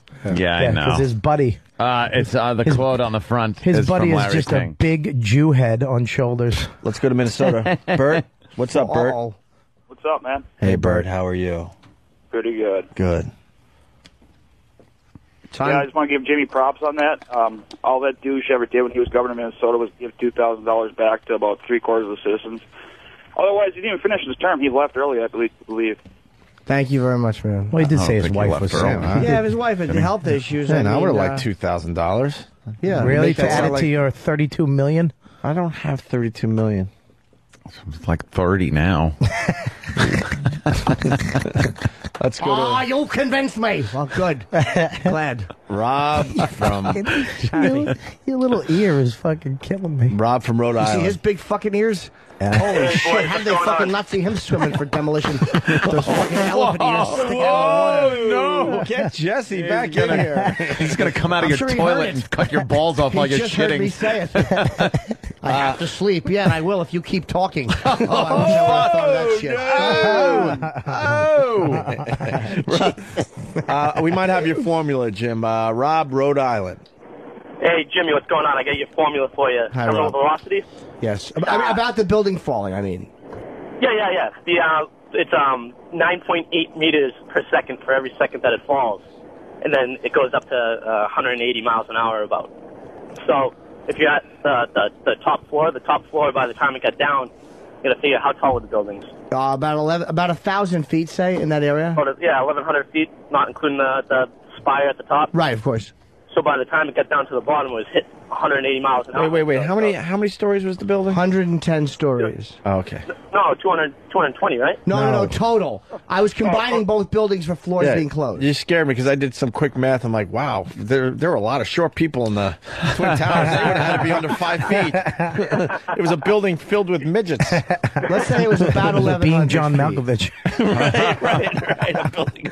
A bunch of 4-foot floors in that. It also didn't start falling from the top floor. It started falling from, first of all, 10 floors down, and then the weight, especially the first one, fucking fell from a tremendous height. I mean, the middle of the building, like the 60th floor. Yeah. Or 70th floor. Yep. 79.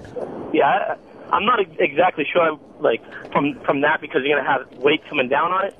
So, but that's the formula to figure it out. I don't think it would really matter weight-wise when it comes to something like that. Hold on, sir. We have a maven. Go. Dude, listen.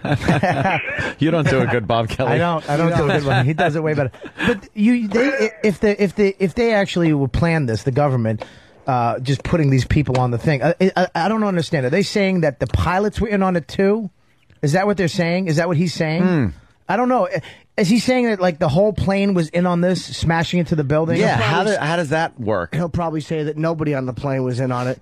Maybe he'll say that the plane didn't exist. Who knows what he'll say? Yeah, because he was disputing the fact that the terrorists actually took the planes over with nothing but box cutters and stuff. So was the whole plane in on it? Was the pilots in on it? Even if they weren't in on it, if they weren't in on it, they just said the government put terrorists on planes. They were supposed to. You can't. The odds that maybe somebody does do something. Yeah, and what if the that's plane what Jimmy was saying. There's so many things that could have happened. What if the plane doesn't hit it, but you have all these explosives ready to... That was the one I forgot. I've made that argument before. What if something happens and that fucking plane doesn't even take off? Yeah, right. What if there's a mechanical problem? Some kind of problem. And the fucking building... You don't think they would have searched the building and make sure all... That's the point I forgot. I need to make too many loose ends. That's the one I didn't. Too many fucking... loose change. Loose change. Let's go to Mongo the trucker. Mongo. Morning, guys. Good evening. Hello, Mongo.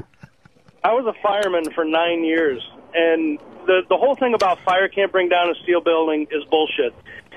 A normal house fire, the ceiling can get up to 1,000 degrees in a normal residential structure. So if you add jet fuel to it, all steel has to do is get to about 1,800 degrees to lose its tensile strength. And then, especially if it has damage to it from the impact, you can bring it down in a second. They all seem to believe that metal has to be molten, melting beams before the building will fall down. It doesn't have to just, kind of take away a little of the integrity of the beam by melting, by softening it. And the building's coming down. Yeah, but plus the way that building was constructed, it was like a stencil. Like it was a new design in buildings to get that up there. Well, Anthony will tell you exactly what it's called. What?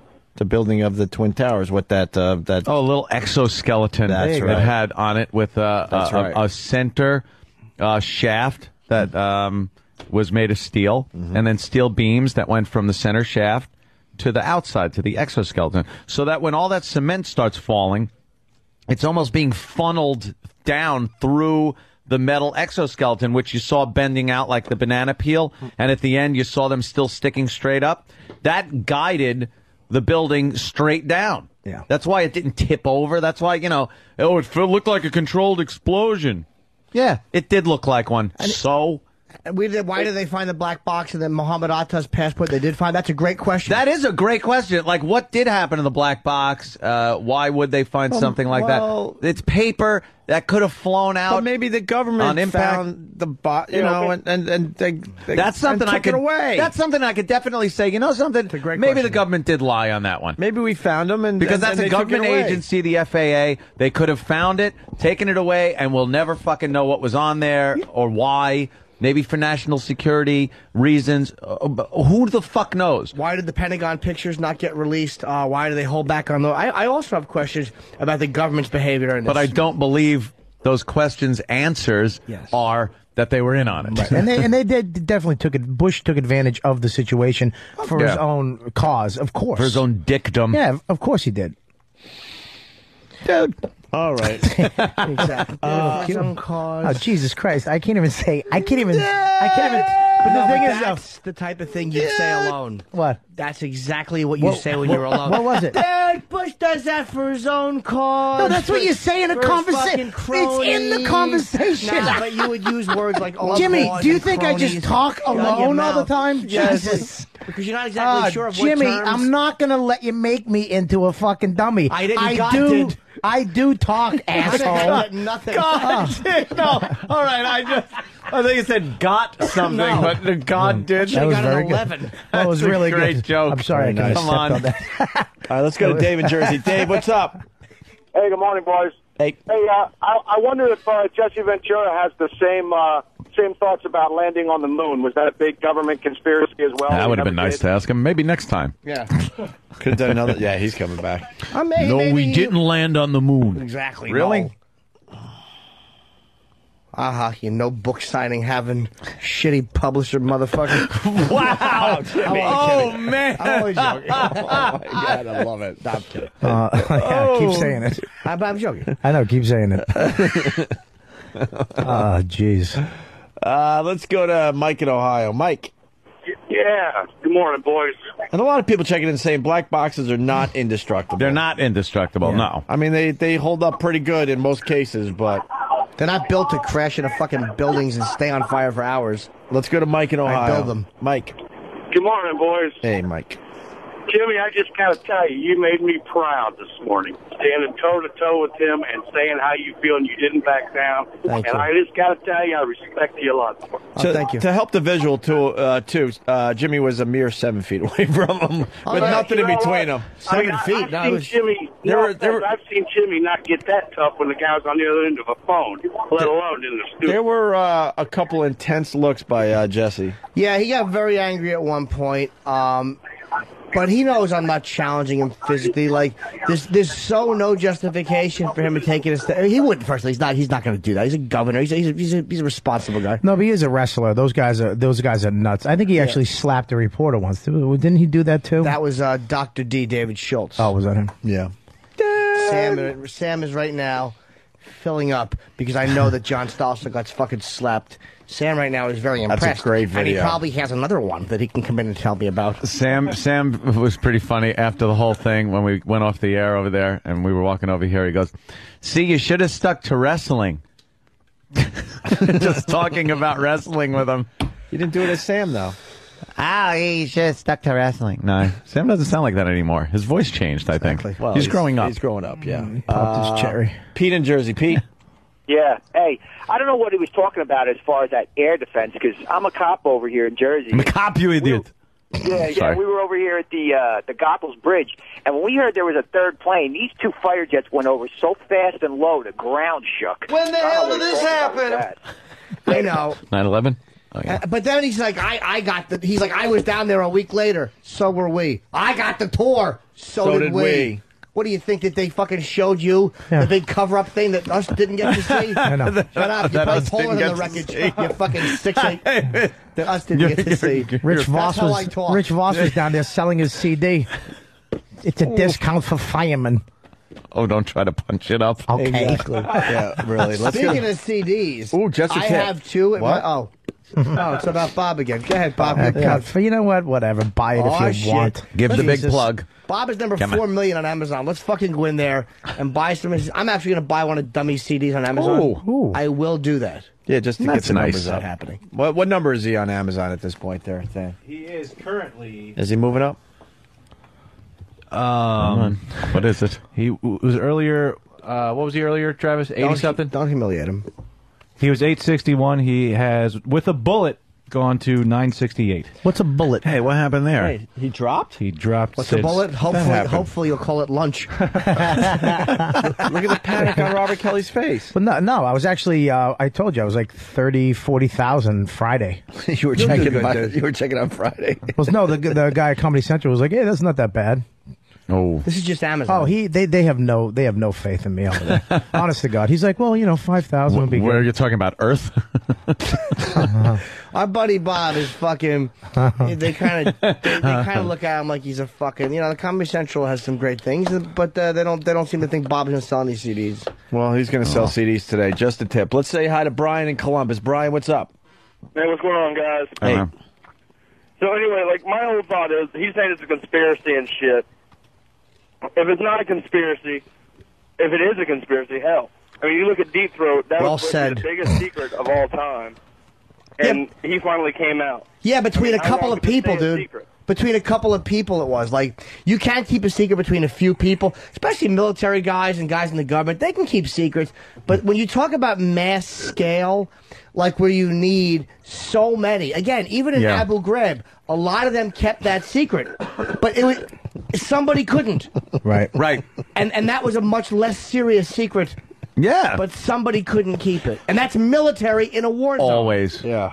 They always will. Somebody will. To Jimmy. Uh-huh. Hey, Jimmy, he's sitting there giving props to Jesse this morning in front of his face, saying, "Oh yeah, go get his book signed, go get your book signed," Yes. and now he's calling them shit publishers. I was joking. I said I was kidding. That's all jokes. Forget it. Why You're bother? a fucking idiot. Hey, I said after that I it's was all right, kidding. Jimmy. You Most fucking people dumb understand. motherfucker. Fuck you and your dumb dad who thinks it's a conspiracy. Fucking asshole caller. James in Montana writes. Jimmy's eyes I'm get trying to. completely round. What a dummy. There's Completely white. round. They're complete. You can see white around the whole pupil when he gets mad. Well, yeah. Well, gets so listen. mad. I'm trying to bring some Called comedy. the iris. By I'm the trying way. to bring some comedy back into this. Whatever. Hold on. James in Montana writes. Pupil's the black spot in the middle. Yeah, around it. But it's supposed to be right He did around say it. around Doesn't get it. white around the pupil. All Dummy. right, you nerd. Don't get technical. Listen. James in Montana, he writes, political genius and amazing Cornea. debate skills aside, I about shit my pants when Ant said he was 40 flurf. Oh, is that great? I couldn't remember. I really couldn't. No, you're doing what I'm doing. Alzheimer's. You're trying to keep it down. Like Keep it down a few years. How old are you?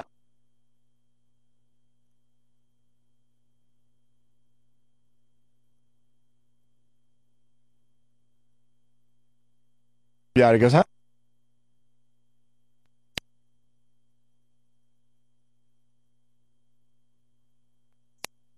got The a government man. It's working now. It's fine. It's Yeah, fine. fuck it. Is it back on? Yes, it is. No. Opie. It Is was it? a mere Oh, it is. glitch. Okay. Now that he got brain cancer? That hurt. He just called his Navy That SEAL scared me. buddies. Yeah. Yeah. Hey, I'm cutting the lines. He's up on the roof right now. he's in the basement. I'm or there whatever, with yeah. SEAL Team 6, cutting the lines. In the black tights, he looks all fat. Anthony panicked and he goes, how old am I again? How many?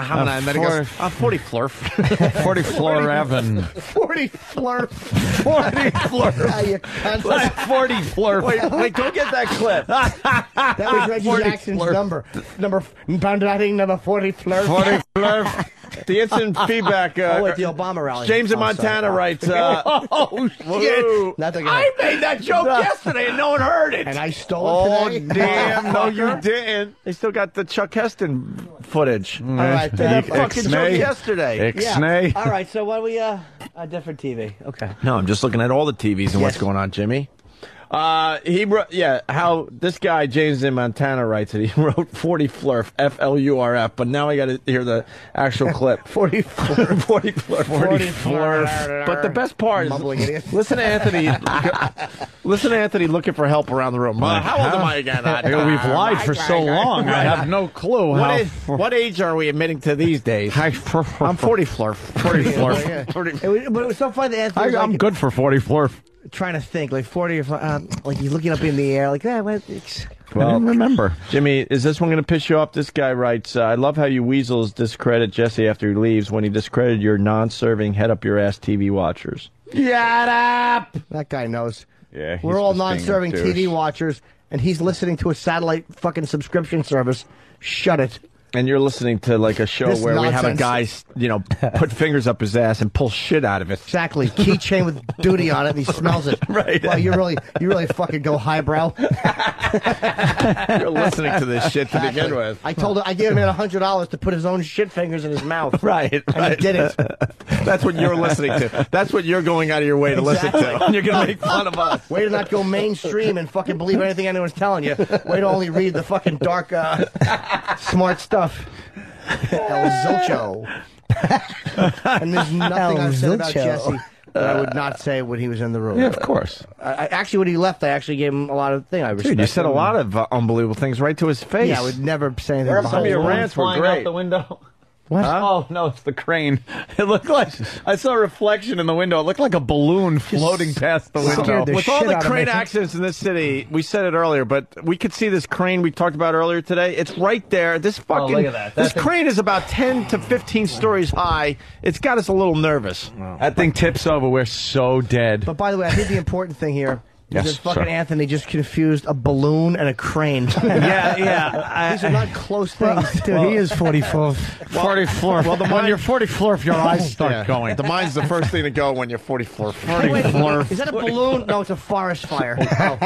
How old am I? I'm 44.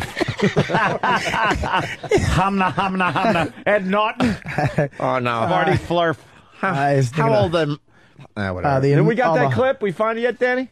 Oh, you still finding it? All right, we're going to get it in a Ask second. you that. As soon as he asked your name, 44. all the little hot 20-year-olds just scream through your head. No, they know how old I am. They do. You kidding? You tell them. Yeah. 57 years here. 57. Let's go to Jay in Ohio. Jay. Good morning, boys. Hey. You there, man? Yeah. Hey, I used to work on for Grimes Aerospace on the black boxes, and they're far from indestructible. We used to do tests where we would put them in a heat chamber and run them, and we took them up so hot that they would melt. And once magnesium from aluminum starts melting, it's done deal. You can't stop it. It's a fire that won't go out. So What heat does that happen at? Do you know? Say again, Jimmy. What temperature does that happen at? At about 1,800 Fahrenheit, the magnesium comes out of the aluminum and everything's destroyed. How hot did the fire get? In did they? 204 degrees. Oh, like you could make muffins. He was setting up for one of our bits, Bobby. Yeah, go You ahead. missed it, Bobby, you big fat pig. All right, relax, you fucking dumb cunt. You come to one of my shows, I'll fucking punch you right in your face. We'll see how fat I am. You fat mustache cunt. Bobby is Ow. finally had Ow. it. with the I'm fact really that- going to fucking punch you right in your face, you fat cunt. I hope you die in a fucking magnesium fire today. But it was the way the guy said it. Please, can we hear that again? So maybe I shouldn't read Stephen S. from Bayshore's instant feedback, huh? What? Hey, Ope, the crane is out there to lift Bobby's lunch up to the studio. Actually writes Blobby's lunch. I'm not even fucking that fat, you fucking dumb audience member. And let me tell you what I did for Stephen S. the last few days. He's been trying to push one instant feedback for the last 2 or 3 days, and I refuse to read it because it's not funny. Which But he one? keeps pushing Let's it. hear it. He thinks... Well, now you guys are going to laugh, though, now. No. He thinks Bobby's CD should be called Just the Tub. That's not even funny. It's bad. I get it, but It's He's been stupid. pushing it for 2 or 3 days, but Stephen S. had to do it because you insisted that you try to get that read today. Aha. Say, You fucking internet tough typer. Aha. It didn't work. Aha. just the tub. It's Yeah, like, now go back to your wife and go, it didn't work, honey. I thought it was. Well, maybe next time. He's single. Oh, fuck him. Don't make fun of him. Can we whatever. please hear Don't make Bobby? fun of him. Yeah, he's Call having a that tough again. time finding a girl. He was a little Oh, you think so? He's spending all morning thinking of witty shit to type into this show. Why wouldn't you have a tough time? Bobby's finally had it. I love it. That guy called Bobby a big fat pig. It was so What clip are we looking for? uncalled for. Are we going to go with 40 Fleur? Half these or- guys that calling me fat, I see them at the show. They're fucking a mess. And Bobby, how much weight have you lost? 20 pounds. There you go. Look at this Come on, fucking Bobby, you shit. big Fucking fat cocksuckers. I said it on... Look at that fucking Dude, shit. I said it on the radio the other day, like when you were shirtless on Pal Talk, for like a guy that's a bit bigger. Yeah. I wouldn't even call you fat anymore. You No. got a well-defined, chiseled chest. I look like an unfinished statue naked. Up top, I'm all right, but then you go down past You're my not tits. all right. No, you're not. Past my tits. All right. No, All I right, said I look like an 44? unfinished statue. All right, listen, Danny's got some clips for us. Which one are we playing first? This is 44. 44. Listen to Anthony. All right, go. I remember back, and how old are you? 44. Okay, you're a little... no, stop. That's not where... You guys laughed over it. I mean, that's good and all, but he continues. Go back again. That's not I remember back, and how old are you? 44. Okay, you're a little light, but I remember back. I guess it was. I'm sorry. I'm 44. 44. 44. I'm 44. Fucking Oh, God, that's funny. 44. That's going to be a name on message boards and everything. 40 Flurf. 40 Flurf. We'd like to welcome 40 Flurf to Whackbag. Oh, my God. Let's go to Jack in Boston. Jack, what's up? Jimmy. Hey, Jack. By the way, someone didn't let the 20 pounds go by. You lost 20 pounds, right, Bawabi? Well, I guess he's happy today. Fast Freddy's back with us today. He writes from Jamaica Station. 20 pounds? Did he take his lunch out of his pocket? That's a little rude. That's not even funny, stupid. Fucking work on that shit and get back to it. Bobby does look like he's lost weight. I mean, to be honest, Bobby has lost weight. 4-7 floor for go. Cigars and scotch. Nice. What do we got? Okay, Jack, what do you got? Jimmy. Hey, sir. Yeah, the unfinished statue of a walrus. Jason from Troy. Yes, Jack. Yeah, I just want to give Jimmy props on the precision in which he fired that book comment at Jesse. That was fantastic. Oh, yeah. Well, again, it was irrelevant to what we were discussing, and it was based in being pompous. And when big guys try to go intellectual, what happens is this. They get annoyed if someone's intellectually going back at them, and that tendency to fucking treat little shits like me the way they always did comes out. Like, you know what I mean? It's like, don't try to go intellectual unless you're prepared for someone to go back at you that way. Yeah. That's all. Let's go to Mark in Alabama. Mark? Yeah. Hey. Hello? Yeah, go ahead, Mark. Yeah. Hey. You gonna do this all day? Yes, Mark, we hear you. Yes, talk! Sorry about that. I wanted to know why y'all didn't go after Jesse Ventura for discrediting everything the American government said, but all of a sudden believing everything Fidel Castro says. Because he would have had an answer for it. I actually didn't think of it, but he would have just, said about the history of lying and Fidel's a freedom fighter. Whatever he would have said. I mean, what is Fidel Castro supposed to... What is Fidel Castro supposed to say? Yeah, I shot... I killed him. Well, I don't think Fidel Castro did, but yeah, of course. I just thought it was ridiculous that he would believe everything he said. Yeah, he really did talk to Fidel like he was fucking Honest Abe or George in front of an apple tree.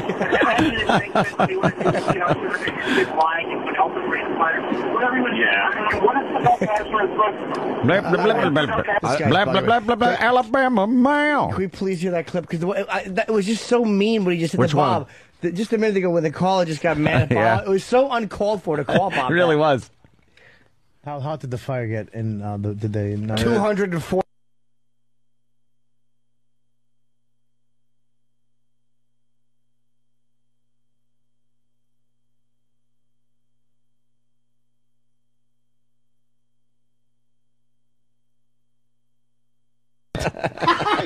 I come to one of my face with see how fat I am. You fat mustache cunt. Electronic, like you're shutting a breaker off or something in my head. Does that fucking hurt?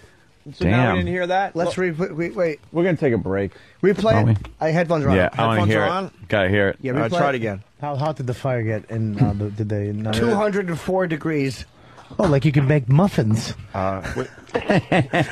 He was setting up for one of our bits, Bobby. Yeah, You missed it, Bobby, you big fat pig. All right, relax, you fucking dumb cunt. I'll tell you what was funny about it. Come to one of my shows, I'll fucking punch you right in your face with see how fat I am. You fat mustache cunt. Oh, he just laid into you for no reason. I'll tell you why that was funny, though. I'll tell you why it was funny. You big fat pig. It sounded like Buford T. Justice. you big dummy. You big fat pig. That was it. He said it with that accent. You big fat pig. He said pig. Oh. You missed it, Bobby. You big uncalled for. Totally uncalled for. There was no reason for it. We're going to take a break. Oh, really? No fun. No, but I mean, no. There's an absolute reason for it. It was accurate. We got to take a break. Trust me. Supposedly XM's cutting out. Signal just blinked out again. Wow. XM keeps cutting out. Really? Okay. We'll regroup after the break and continue with making fun of Robert Kelly on his big day. You would think today we would be nice. This radio fucking stinks. This is actually effect sales coming on this fucking show. Oh, it does. Why? I was 800 when I showed up. I'm 910 now. I'm going to stop eating. That was a good one. That was a great one. I don't know why. I'm not going to laugh because it's about me, but you guys missed Robert it. That was Kelly's a good one. latest project, Just a Tip, a CD and a DVD. You can get it on Amazon.com right now. Hey, let's say hi to John in New York. John, what's going on, buddy? Hey, what's going on, guys? Hi, John. Yeah, I just wanted to congratulate Jimmy on the great job he did with the bully Ventura yesterday, Mr. Navy SEAL. Oh, thanks, man. Was he a Navy SEAL? I didn't notice that from yesterday's Yeah, I read conversation. something like that after. He was humble about it. He didn't mention it. But I wish I had thought of it yesterday. But, because he really, for years, he didn't have anything to say about it. And all of a sudden, that crack SEAL training kicked in, and 7 years later, he said, wait a minute. There's a conspiracy. What a good way to notice when you're walking down there. He took time to really absorb the info and make an assessment. He was. It was pretty amazing. It was an amazing interview yesterday. Amazing. Thanks for the call, John.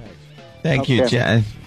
And he was bragging about how, a poll on CNN or Larry King, a lot of people want him to be the president of the United States of America. Remember, he was bragging about that. And then after the wackiness he showed on our show, I'm like, wow. Yeah, I don't think so. Thank God he's nowhere as close to being the president of the United States. He did a good job for Minnesota for a few years. But Minnesota. But I don't know. I think he's lost his mind. I really do. Well, he could have. Huh? He could have lost his mind. I said I think he did. Yeah, I know. That's what I mean. I think he lost his effing mind. I think he did. So...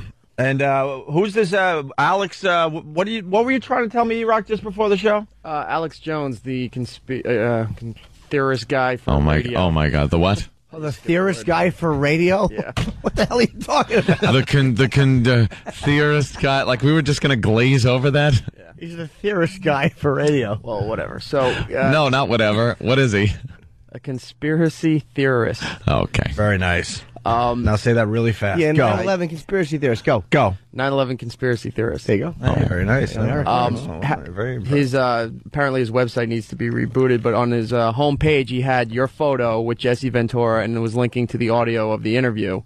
It says it starts off strong, it gets interesting, but then you guys fall apart because you can't intelligently answer his questions. Yeah, that's what it was. Happened. Yeah, okay. Good point, Alex. When he sat there and just babbled. Like when he spun the microphone away and wouldn't talk into it? Yeah, he said, "Well, you've convinced me." He got so frustrated by the answers Jimmy was giving that he actually took the microphone away from his own face. God, who is this Alex Jones guy? Just he does some brokerage no, you're radio. Supposed to say he's a conspiracy, the theorist guy. Huh? The theorist. He's syndicated on a lot of AM stations, like overnights and. Yeah, is he? Why is everyone saying great job, Jimmy versus Ventura there? The message boards, everyone was saying it. So, wow, and my we don't get mad, we get even. You have to sleep sometimes. Yes, keep talking, it'll happen. Did you sleep well? Did he come in your window and have a knife in his teeth? I wanted to doze off while he was talking. We get it. We know the fuel. It's hot, metal burned. I know. The planes, the cell phones on the moon. On the moon. God, shut up. Get it. He's had a fall from grace. That was my observation from yesterday. Swan dive. He had a hell of a political career going for himself, and somewhere along the way, he lost his marbles. He's a new theorist guy, I think. Yeah. Right, E-Rock? Sure. Let's say hi to Steve in Chicago. Steve, what's up? It is Steve. How you guys doing? Good, Steve. Hey, Jimmy, I just wanted to say, man, you're my hero after that yesterday. Thank you, buddy. I don't know if you guys heard, apparently Jesse Ventura wasn't allowed to speak his mind for 3 years or something. Is that true? No, he's 6'8". Who's telling him about to say what he wants? He can do whatever the hell he wants. Oh, okay, never mind. I heard false information. But anyway, I just wanted to say, man, I think this is going to be a big backlash on this psychotic, good publicity for you guys. My problem wasn't even that his opinion was what it was, because, look, whatever. People have, when he said something about Muhammad Atta's passport, since day one, that has been to me like, all right, luckiest find ever. I don't know. Yeah. It is creepy. how the lead hijacker's passport, you think, of course, that's a creepy... Kind of found on the street, yeah. Man. I'm not going to say it's not a very, very bizarre thing. Maybe the government just got another copy because they really wanted to tie up everything nicely. They knew it was him, but they just wanted to really show the American public. Yeah, look. It was him. Found his passport. Right. But he sulked. It's like, what, are you going to take your toys and go home? I don't know. He really did. Sorry. I think you got to be from Manhattan to understand what it would take to wire those two buildings without anyone noticing. I know. Come on. Thousands and thousands of people working in that building pretty much 24/7. Well, he had an answer for that, too, during a break. You know who was the head of security for that building for the 3 years prior? Bin Laden? George Bush's brother. Wait, what? Was he? So, and then he said that they closed down a few floors, but... You know, if you follow his logic, every floor would have had to been wired for explosives. Yeah. Or to fall like he thought it fell. People getting in the elevator with, like, boxes of TNT, like cartoon things that just say dynamite on the side. Right. You know, well, some elevator music plays. And how are they covering up all the holes as they're getting the explosives into the foundation of the building? And not the foundation, but the structure of the building. Not one piece of metal with a hole that had been drilled in it was found. Like, not one out of, 10,000? Well, he says that some of the beams were cut with shape charges. It's like, what? Were they? I never heard of that. I never saw a picture of that.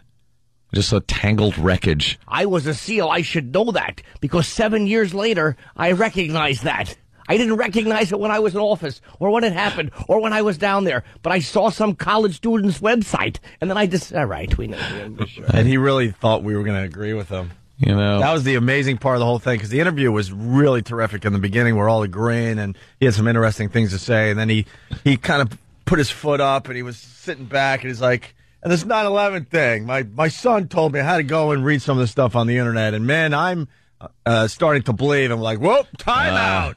Are you? Commercial time. We'll get back to this in a few minutes. Every time he brought up a point, we should have just brought up facts from the movie Predator and have him try to talk about that. Yeah. So what do you think was the camouflage that the Predator used? How was he able to make himself look like the trees? Comment? No, I was talking about 9/11. Oh, no, we're talking about Predator. Yeah, right. I love that. How were you able to hold that mini gun from the helicopter? Was the ammo hard to hold on that one? Did you have a nicer trailer than Carl Weathers? Because you know why. We wanted to talk to him about Predator and his wrestling days, but wow, that 9/11 stuff took on a life of its own yesterday. Sam was very upset after the show. Yeah. That we didn't stick to wrestling, he said. He goes, you guys should have. He gave us some criticism. Yeah. So we should have stuck to wrestling. So then it would have made the conversation a lot nicer. I think he was joking. Yeah, I don't know he was. I think he was too. Hey, videos of Jesse Ventura's appearances up on our website that we still cannot promote, but it's named after this fine radio show. Mm-hmm. Crap. They might also be linked to onaradio.com. We'll see. Could someone power boot my computer? Thank you. Let's say hi to Jeremy in Indiana. Jeremy. Hey, boys. Hey. Jimmy, first of all, you're the man, first of all. And second of all, I just wanted to say, not only was what Jimmy was saying was awesome, counteracting everything he had to say, Opie and Anthony, you guys were perfect backup for him. You know what I mean? It was just amazing, 1, 2, 3 punch. 1, 2, 3 punch. I don't know if that made any sense. Yeah, no, it didn't. Anyway, he looked like a complete. We were Jimmy's background singers. We were just. Yes, we were just. The dream girl. We were swooping and oohing and on. The Pips. Anyway, we were Jimmy's Jimmy Pips. Norton and the Pips. Yes. We were the Pips to Jimmy Norton's fine conversation there. They had box cutters. Cutters. I got to tell you, Jeremy, that's really not a compliment. That you're saying basically we were his backup singers. Well, no, but because Jimmy was holding his own, and you guys knew it. I think Yeah, he was holding his own, squeezing it, pinching the helmet. Yeah. Pulling it right in front of him. What are you going to do about this, big fella? Because there wasn't much more you could say that Jimmy hadn't already said, though, To be honest with you, dude, I wish I had more facts. When you're arguing something like that, sometimes you're arguing with common sense and emotion. I got an email last night. It's like, I wish I would have known this. Mm-hmm. When he mentioned Payne Stewart's thing, they tracked that. The guy raised a great point in an email. He's like, Payne Stewart's transponder was left on. These planes were turned off on purpose to make it harder for them to track. Yeah. I didn't think of that. And there was a time difference. It wasn't a 20-minute tracking. It was an hour and 20. Yeah. This guy sent me a great MySpace from that was some stuff I wish I'd had handy. I don't really trust our government, but I certainly don't believe that the government took down the Twin Towers. I just don't believe that one whatsoever. Well, you convinced me. Whatsoever. You've convinced me. All right. Hey, really? We got to move on. I think we start the show today with a little sing-along. Why is that? No, we started. Oh, my God. We started the show. Hi, good morning. No. Hey, how about that Jesse the Body? Here we go. Oh, hold on a minute. I didn't mean to be ignorant. Mike in New York, go ahead. What's up, guys? Hey, Mike. Hey, that's a little bit of an ignorant statement. You say you're wise to everything that goes on in Manhattan buildings. I'm in construction. I do work in buildings. We bring stuff in. Nobody in the buildings knows what it is. We don't even get checked by security anymore. Oh, yeah? And, that sir? was the case that doctor would have gotten hacked by the guy who came in with the bag full of knives. Wait, sir? Telling me everybody was wise in the building that knew what was going on. But, sir? Wait, first of all, I didn't mean to be ignorant. I think there's people that don't live in Manhattan and think and have no idea of the hustle and bustle of some of these buildings. And so you believe that because of the hustle and bustle, everybody's busy and not paying attention to what's going on around. Not paying attention to people drilling holes in beams through walls? Hey, you know how many times we do it in construction sites? People will fight and don't ask questions. Dynamite? Yeah, we're not putting talking fuses in. But we're not talking a basic construction project where you drill a couple of holes for something. Or replace a ceiling tile. This would be a major job. And why hasn't anyone come forward? And don't say because they died in the buildings. I'm thinking if a major construction thing is happening, you probably would have quit your job and realized, wow, something huge is going down here. Yeah. And I don't want to be a part of it. And I got to tell the authorities.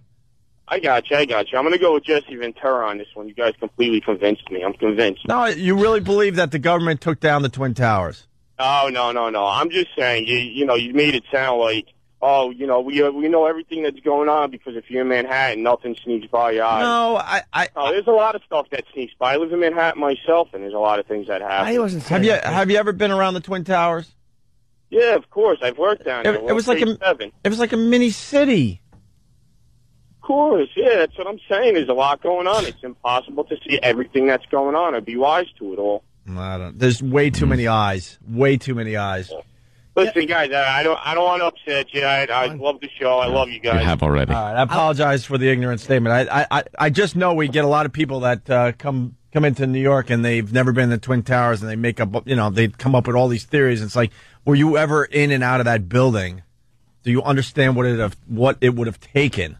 I wonder if the people drilling the holes and planting the dynamite to kill everyone in the building, do they take lunch? And if so, what are they talking about? Like, they're human beings. Yeah. They're not robots. So, like, they're drilling, they're putting, like, dust in, and they're walking by basically people that they're helping to murder. Yeah. Thousands of them. Do they go down? You want to grab a hoagie? Yeah, they get one of the gophers. Hey, grab some sandwiches for the guys. Right. All right, yeah, we're just here to, murder people. Yeah. And we got to do the 88th floor tomorrow. We're on floor 87. They're in the other building. You want to meet downstairs later for Coke? All right. So what'd you do today at work, hon? Well, we're demolishing the Twin Towers. Well, I didn't hear that on the news or anything. They never brought that up. Yeah, I know. It's odd. Yeah, keep it under your hat, honey. Between us. Say anything. It's just amazing. It was a hell of a day today. We were laughing. We were up on the 86th floor, just drilling holes and putting explosives in there. And, you know that guy Mike, he's such a character. He took the TNT and made antennas with it, and he was walking around and making the employees laugh. Or maybe they didn't know what they were doing. They were just doing what they were told. Right. And all of a sudden, on September 11th, like, wait a minute. I drilled holes in that building for 6 months and put bombs in. That could have been what happened. I think I might have been responsible for that. Stop it. Plus, the more you read about 9/11, they were hoping to completely destroy the economy of the United States of America. So the president of the United States was going to take that risk, take down these two huge buildings, and possibly collapse the economy? Yeah. That's a hell of a risk right there. We're going to try this out. I don't know if it's going to work, but it's something we've been noticing for a while now, and we might have something. It's the radio voice. Ho, ho, hey! Like we talked about, like so many radio guys seem. Well, I wanted to like at least acknowledge that production right there because terrific. Boy, are the listeners going to be disappointed. The big la da da da da da da da da, and then it's going to be crap. Yeah. Well, we kind of talk about how they all sound similar. And it's like if you have Patrice in here and you got Ope and myself, you can pretty much tell who's who when you're listening to us yap. Yeah. But when you listen to some of these guys talk, they all have that radio school voice. Radio voice. Yeah. Yeah. Well, we put a montage together. And I want you can just play along at home. Figure out how many different radio guys are featured in this montage. You might be surprised. Okay? Here is the montage. And I don't like when people call me Todd Clem because that's not my name. My name's Bubba the Love Sponge Clem. I had it legally changed. Kids Like Us 101, the ongoing on-air adult education course that teaches men how to get more tail for less money. You never want to come on after a show that was popular, and I understand that. And I never wanted to do it. I never, ever, and it was offered to me at one point, and I don't want to do it. I didn't want to do it. Oh, a great movie. You don't know what you're talking about. Cinematic masterpiece. You have no idea what you're doing. If I was a hot chick, I'd be the same way. It's like, I'm not paying for anything for you, dude. I'm hot. There's a bunch of dudes that can pay stuff for me. That's why it's asinine, the controlled corporate press claiming that we didn't own guns in the colonies and that most people didn't have guns. Everybody owned guns. It was a frontier nation. We just had massive wars with the French. Snoop Dogg's real name is Calvin Brodus. You hate him now, right? Huh? Huh? That's funny. That's not funny. They're not funny. Oh, that description That's is awesome. even terrible. How amazing is that? They're all Slight changes, if we're being honest here, but for the most part, it's the same over-the-top voice. Some of the changes are just the voice, the recording quality. Right. Yeah. The sound coming out. They all have that stupid radio voice. Yeah. Oh, we have one more? They're telling me we have one more to play for everybody. That should have been part of the montage. Yes, it is. This is E-Rock along with Danny, Nathaniel, and Travis taking you through 12 hours of the best of Opie and Anthony since coming to XM satellite radio. We've got segments of Opie losing his mind, Anthony freaking out, Little Jimmy outbursts, Steve from Yellowstone calls, Ramon promos, Drew Boogie remixes, in-studio guests. I left this delivery in the toilet. Show segments, listener submissions, and a whole lot more. Let's start things off with a selection from our first category, Best Show Opener, on the best of Opie and Anthony. Oh, the best. Oh, Anthony. He's like, it's so adorable. He's got like a baby radio voice. In another few years, you'll sound just like Man Cow and Bubba the Love Sponge, and who else was in there? Tom Likas. It is adorable. Alex Jones. 1, 2, 3, 4, 5, 6, 7 guys. There were 7 guys in that? There were 7 guys in the montage. I guessed 1. 7 guys all sounding very similar. All trying to make believe like they're setting the radio world on fire with their delivery and their voice. So I thought you rocked promo. Eric, we just listened to your promo. Oh, God. We just listened to you promoting some old XM best of. And you sound good. It's horrible. You list a bunch of stuff. It's good. In your radio voice. Could you say something in your radio voice, please? It's very energetic. Anything? Good enough. I don't get it. Great. Yeah, God almighty, Eric. Talk. Millionaire's tax could fine New York City mass transit. Obama calls for talks with Iran over Iraq. He can't even do it right. You know what I want to do right now? I want to grab your neck fat and pull it up over your head like a sweater and kiss you. Like a tip. All right. That worked. All right, let's move on to something else. Yeah, I thought that was fun. For 10 seconds. Yeah, it was good. We really had nothing after it. The Jesse Ventura thing from the other day is getting a lot of chatter. A lot of attention, some chatter. Well, you got the 9/11 conspiracy guys. They've pretty much jumped on the fact that Jesse was on our show and arguing with Jimmy for the most part. Jimmy and Jesse going at it. Yeah, he was terrific. His instincts just really kicked in when he walked around down at Ground Zero. Boy, a mere 6.5 to 7 years later. Wait a minute. You know, I was talking to my son about it, and, were you? Yeah, good. What did he say? Pointed it to some lame website. There was probably loose change. Half-truths. It was probably loose change or something. But if you're into talking about the 9/11 conspiracy thing, you should go to Whackbag because they're rocking. They're rocking that topic on that message board big time. The Jesse Ventura thing just stimulated that whole conversation. Yep. And we're getting people from other message boards and other radio shows all coming to, Whackbag because they all heard about the Jesse Ventura interview. God, they're trying so hard to make it like the 60s. There should be an investigation.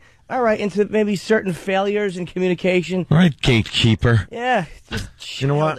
I'm starting to think that Oswald just got lucky and killed the president of the United States. Because I'm starting to think like in 9/11 terms. When 9/11 happened, we were all here, everybody, whether you were in New York City or watching on TV, you're like, wow, planes just took down the Twin Towers. It was as obvious as that. Yeah. 6 years later, some of these conspiracy theories, they got, I hate to say it, they got some legs. I still I don't believe it whatsoever, but they got some legs. And I'm starting to think back in the day with JFK, I bet you the same thing happened. It was Oswald. He shot the president. End of story. But then you start getting a little info here, a little info there. And next thing you know, it becomes this massive, huge thing.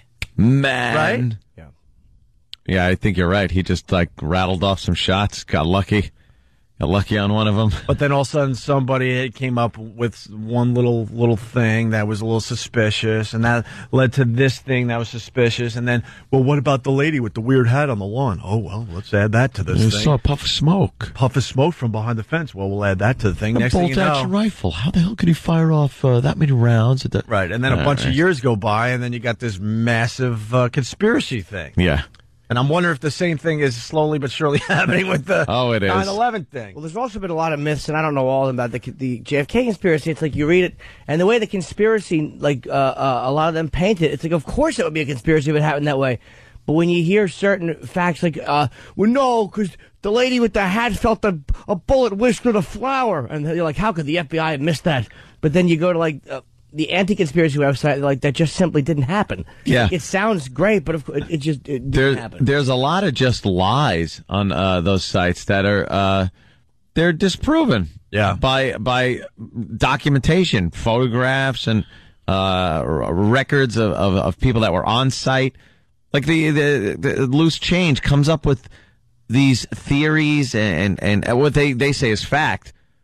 And then you would look at other sites, and it's like, no, here's a picture of a part of the fuselage with the windows in it, where they said there were no windows in that plane that hit. Well, what are these, dummy? Yeah. I just disappointed my brother Elmo. Oh. You want to talk about conspiracy theories? He's all about JFK. Yeah. He's all about it. He spends hours and hours online arguing with these knows nutcases. Everything about it. And he believes that there was a lot going on that day. Yeah. Yeah, he doesn't think it was just Oswald whatsoever. And he writes today, read the actual Warren Commission testimony. Who has time to read that? I get my info from the internet. A little here, a little there. How many people heard shots from the knoll? It's incredible. According to the Warren Commission, there were a lot of people that heard shots from the grassy knoll that day. Yeah. Could have been echoes. I'm not even saying it wasn't another guy. I'm not going to say it wasn't Oswald and another guy who just got away. Could have been echoes on a fence. You hear that crack. It sounds like more shots because sound travels slow, right? Relatively speaking, and you could definitely make out the difference in time when someone fires a shot and you hear it ricochet off the sound ricochet off a fence. Mm-hmm. It's going to sound like it's coming from the fence. Right. It's going to sound like two shots. One came from the fence. There was a good point I read about somebody who was talking about the grassy knoll, and he was saying that a lot of people, everyone ran towards the knoll after the shot, and the point was, how many people, when they hear a bullet fired, run towards the gun? Yeah. You run away from it. Yeah. You don't run towards where the gunman is. Must run toward gunman. And they all ran up the grassy knoll. Yeah. So again, I would guess to get away. But he's right. People did say they heard a shot. Maybe that was the easy way out, because we all spent some time in Dealey Plaza, and if you're in the middle there, you're going to want to run to the outside, and maybe that was just the closest escape route. I don't know. It's to the end. Yeah. You're running to a place that you can hide. Yeah. You can't hide there in Dealey Plaza. What, you lay on the yellow line and pretend you're part of the street? There's nowhere to go. We should We should do a JFK show, maybe on the other side. My brother has more knowledge than anyone out there. Simple as that. I mean, he will spin your head with what he knows and doesn't know, I guess. Dude, he better shut up about it. Yeah, no kidding. People, can come and get him. Dude, the government's not going to find him. We can't even find him at this point. Yeah, where the hell is he? I don't know. Our own family doesn't know where he is half the time. So how is the government going to find him? They'll follow a T-shirt trail. Yeah. By the way, Brother Elmo completed his book. He put together a fine book that skews TV and movies, and there's a lot of his cartoons in there. And he's trying to get a publisher. He's got some bites, so we're keeping our fingers crossed for Brother Elmo. Go to MySpace, Brother Elmo, and you can check out some samples of his book. It's pretty damn good. I hope it gets published. I think that'd be really cool for him. And talk to him about Black Dog Man. He knows who that is. He does. He certainly does. And how technology has proved that Black Dog Man was 2 feet tall. I'll sit you down, Elmo. We'll talk. 2 feet tall. Technology is hurting some of the JFK conspiracy stuff. Yeah. Yep. Well, Darren goes, my brother Elmo goes, Zapruder film shows JFK's head violently flying backwards. Oswald alone is BS. But they try to explain that too, right? No, yeah. We'll never know, man. Anyway. This guy, has Aunt seen Loose Change? Yes, I watched the whole thing. You said you didn't. Oh, shut up. I did. I heard you only did 5 minutes. No, I watched the entire thing. And then you had to go to the bathroom again.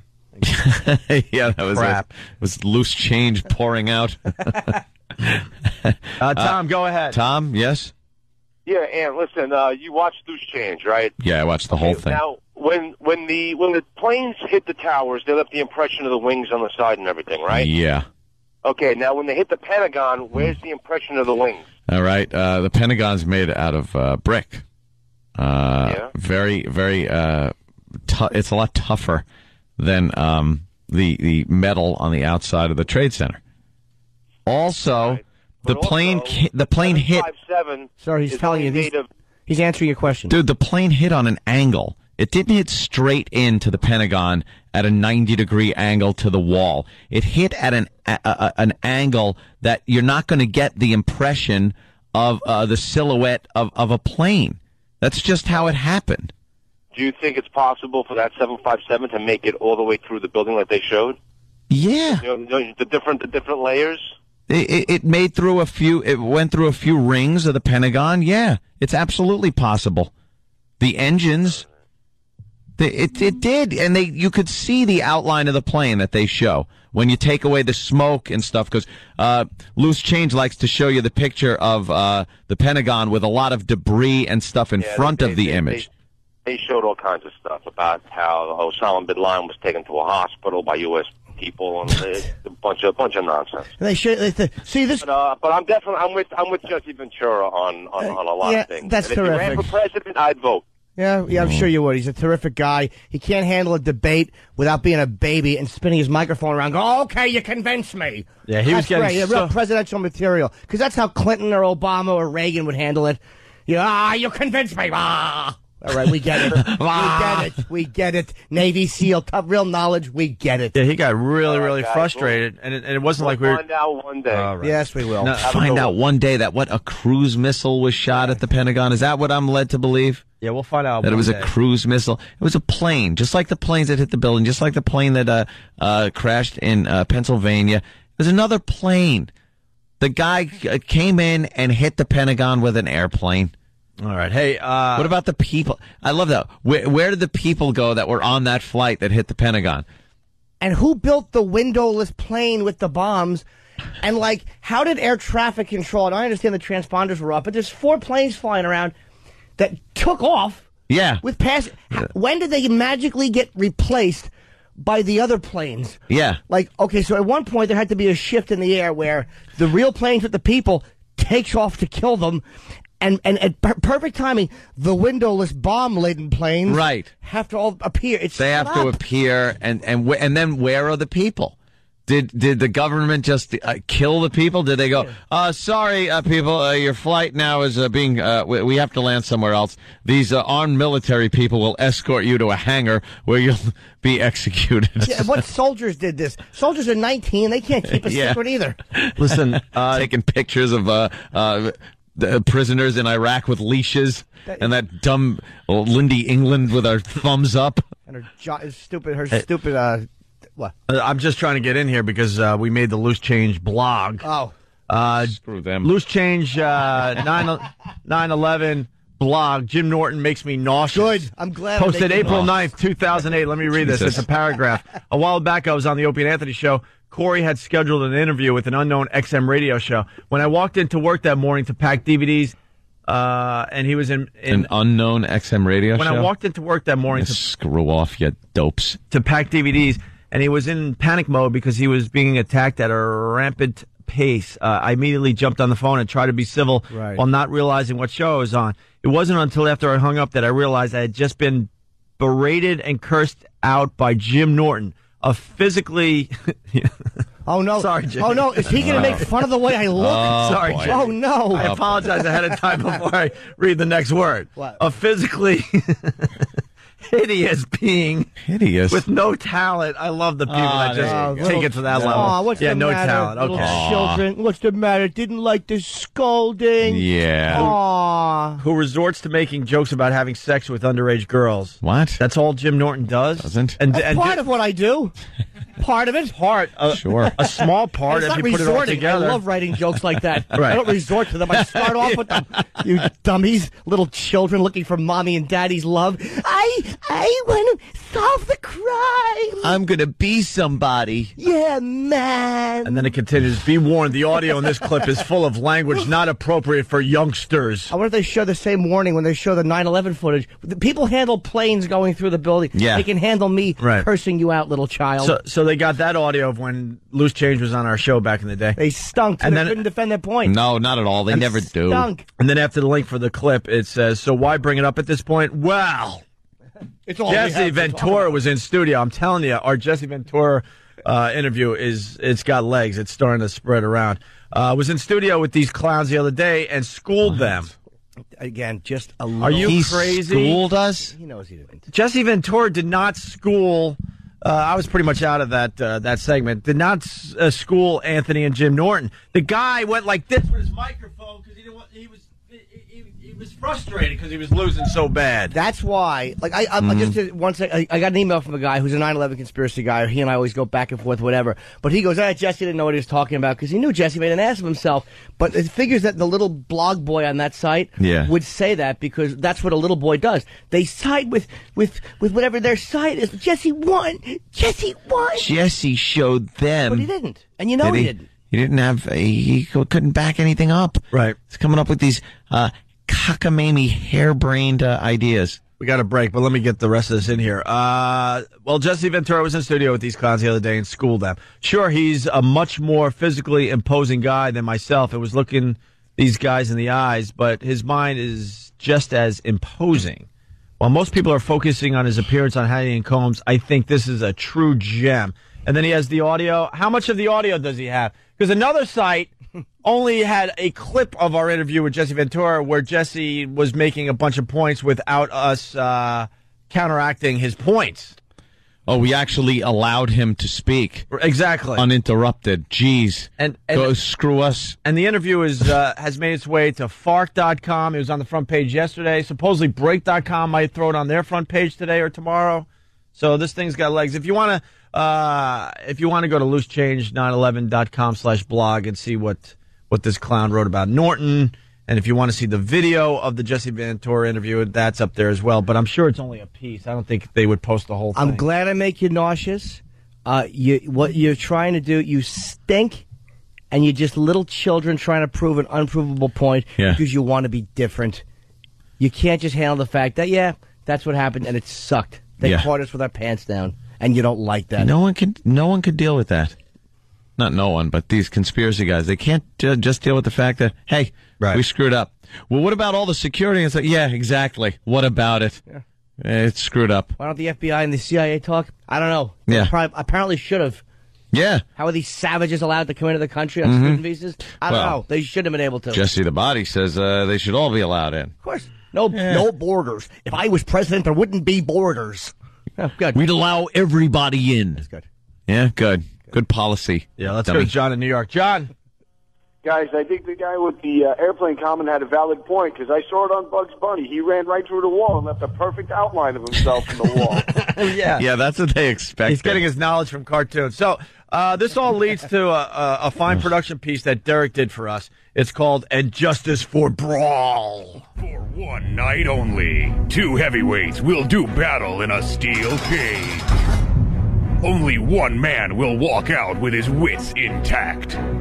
When Jesse the Body Ventura takes on Slugneck Jimmy Norton. All I can say is that, and I have no background that you guys have, certainly, as a Navy SEAL. I know you're a Navy SEAL. I'm answering your question. But you're not. You're saying I'm not a Navy SEAL. What's that got to do with it? Opie and Anthony present Conspiracy Mania 6 and Justice for Brawl. Here we go! Anything goes! Why is it that when you're asking questions that are speculative and I ask a question, you get angry? Why are you getting angry? Oh, yeah, look out here! Hey! All I'm doing is asking questions. I know, but I'm saying that we're trying to give some kind of common sense answers, and we give a common sense answer. You can try to out-yell me but and do I'm all just that trying that you to want. answer you. There is your failure. It's not out-yelling you, but you ask a question. You throw a question out, and I try to answer or at least speculate, and then you go, oh, okay, time. Yes, you're an experienced guy that would know. Not just common sense. Like you said, you use common sense. And I ain't no Navy SEAL, but I have common sense. We told you, this is going to be a brawl. See it live, nowhere, because it already happened. It's Conspiracy Mania 6 and Justice for Brawl.